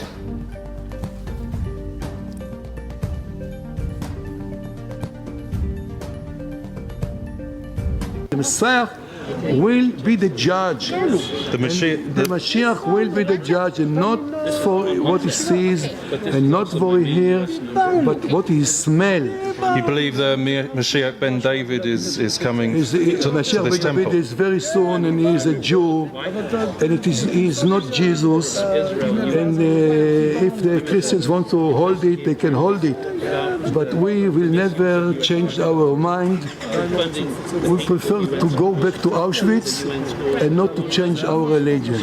This is the main thing. We are loyal. What would happen to Christians who refuse this Messiah and hold on to Jesus? Then we will see. We will see. I don't know. I'm not the Messiah. Building the third temple. Then everybody will prosper, because this is what the temple is for the whole world. So you think that there could be some union between all the religions as part of this? Absolutely. We already have unity, but everybody's afraid from the terrorists. So this is our job, to unify everybody to worship the only true living God in the third temple with all the nations that will worship God. Would you say it's more of a one world temple for the whole world? It will not be never one religion. It will be nations. Okay. And the nations are like gemstones, very precious. Okay. Muslims, I'm talking about the high, let's say, rank or hierarchy in the Muslim religions, came to us and asked us, please build a temple. Why? Because the temple is for everybody, it's for the whole nations to prosper and thrive. So they came to us and asked, please build a temple. Now, the problem is with the radicals. The New World, without any, let's say, negative and forbidden feelings, like hatred, like revenge, like it will be only loving, appreciation, honoring. So this will be a new world, but not all order. It will be a new world, holistic, the holistic way, the way God wants it. 자, 성경의 데살로니가 후서 2장 내용에 보면 불법의 사람, 멸망의 아들, 그가 나타나서 자기를 보여 하나님의 성전에 앉아 하나님이라 하느니라. 하나님의 성전이 지어지고, 그리고 거기에 자기를 하나님이라고 하는. 물론 그 성전은 적그리스도를 위한 겁니다. 하나님을 위한 것이 아니라 그 평화라는 이름으로 지어질 거예요. 그리고 요한계시록 17장에 보면 전 세계 종교 통합이 이루어진다고 말씀합니다. WCC 운동 아시죠?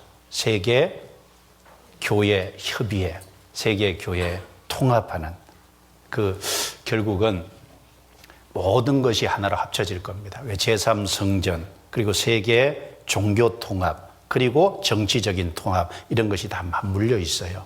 이것이 준비되어 가고 있잖아요. 그리고 에스겔 38장의 마지막 전쟁이 일어나는데, 그 전쟁에 보면 러시아와 도갈마 족속, 터키가 또 이란과 합세해서 이스라엘을 친다고 했잖아요. 근데 요즘 보세요. 과거에는 도갈마 족속이 안 그런 것 같은데 지금은 도갈마 터키죠. 터키하고 러시아하고 너무 가까워졌어요. 우리 시대. 성경대로 이루어지는 겁니다. 이란은 그 전부터 가까웠고요.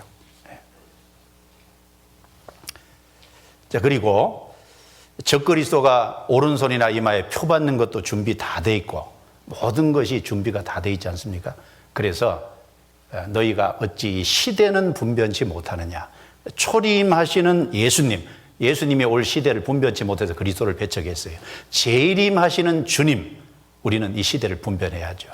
그래서 샛별이 너희 마음에 떠오르기까지 너희가 이것을 자세히 주의하는 것이가 아니라, 청년의 시기에요. 마음 늦춰 잡지 마세요. 진리의 말씀을 옳게 분별하는 동시에 시대도 분별하고, 주님이 오실 때 가깝다는 걸 알고요. 우리가 깨어 있어야 됩니다. 가깝다는, 임박하다는 걸 항상 가지고 살아야 돼요. 우리가 잠자다 주님을 맞이할 수도 있어요. 자, 오늘 오실지, 내일 오실지, 내년에 오실지 모르는 일입니다. 그래서 그런 마음으로 살 때 신앙이 바르게 세워질 수 있을 겁니다. 그러나 거기에 너무 동요하지 말고, 또 내가 해야 될 일은 또 충성되게 다 해야겠죠. 땅에 살 일은. 그러나 언제든지 맞이할 수 있다는 마음을 가지고 살아야 되겠습니다. 따라해 주시죠. 내가 진리의 말씀을 옳게 분별하며, 자, 시대를 분별치 못하느냐. 예, 말씀과 시대를 바르게 분별하는 청년들이 되기를 정말 바랍니다. 기도하겠습니다. 하나님 감사합니다. 우리에게 말씀을 주시고 또 진리의 말씀을 옳게 분별할 수 있도록 우리 속에 성령을 보내주시고, 또 교회 안에서 함께 배움으로 거짓된 것, 미혹된 것에 이끌리지 않고 올바로 구별되어 살아가도록 도우심을 감사합니다. 우리 자신을 더욱 깨끗한 그릇으로 구별시켜서 우리 자신을 하나님께 드리기를 힘쓸 수 있도록 청년의 시기에 각 사람을 붙잡아 주옵소서. 또 우리가 살아가는 시대가 주님 재림 직전이라는 것을 일깨워서 마음의 확신을 갖도록 도와주시고, 깨어 살아감으로 더욱 신앙에 힘쓸 수 있도록, 말씀에 순종하고 영혼을 건지는 일에 힘쓸 수 있도록 더욱 도와주옵소서. 이번 이틀 동안에 청년 특별 집회를 통해서 우리의 마음을 일깨우고 신앙을 세우는 데 도움되는 시간이 되게 해 주옵소서. 우리를 구원해 주신 주 예수님 이름으로 기도드리옵니다. 아멘.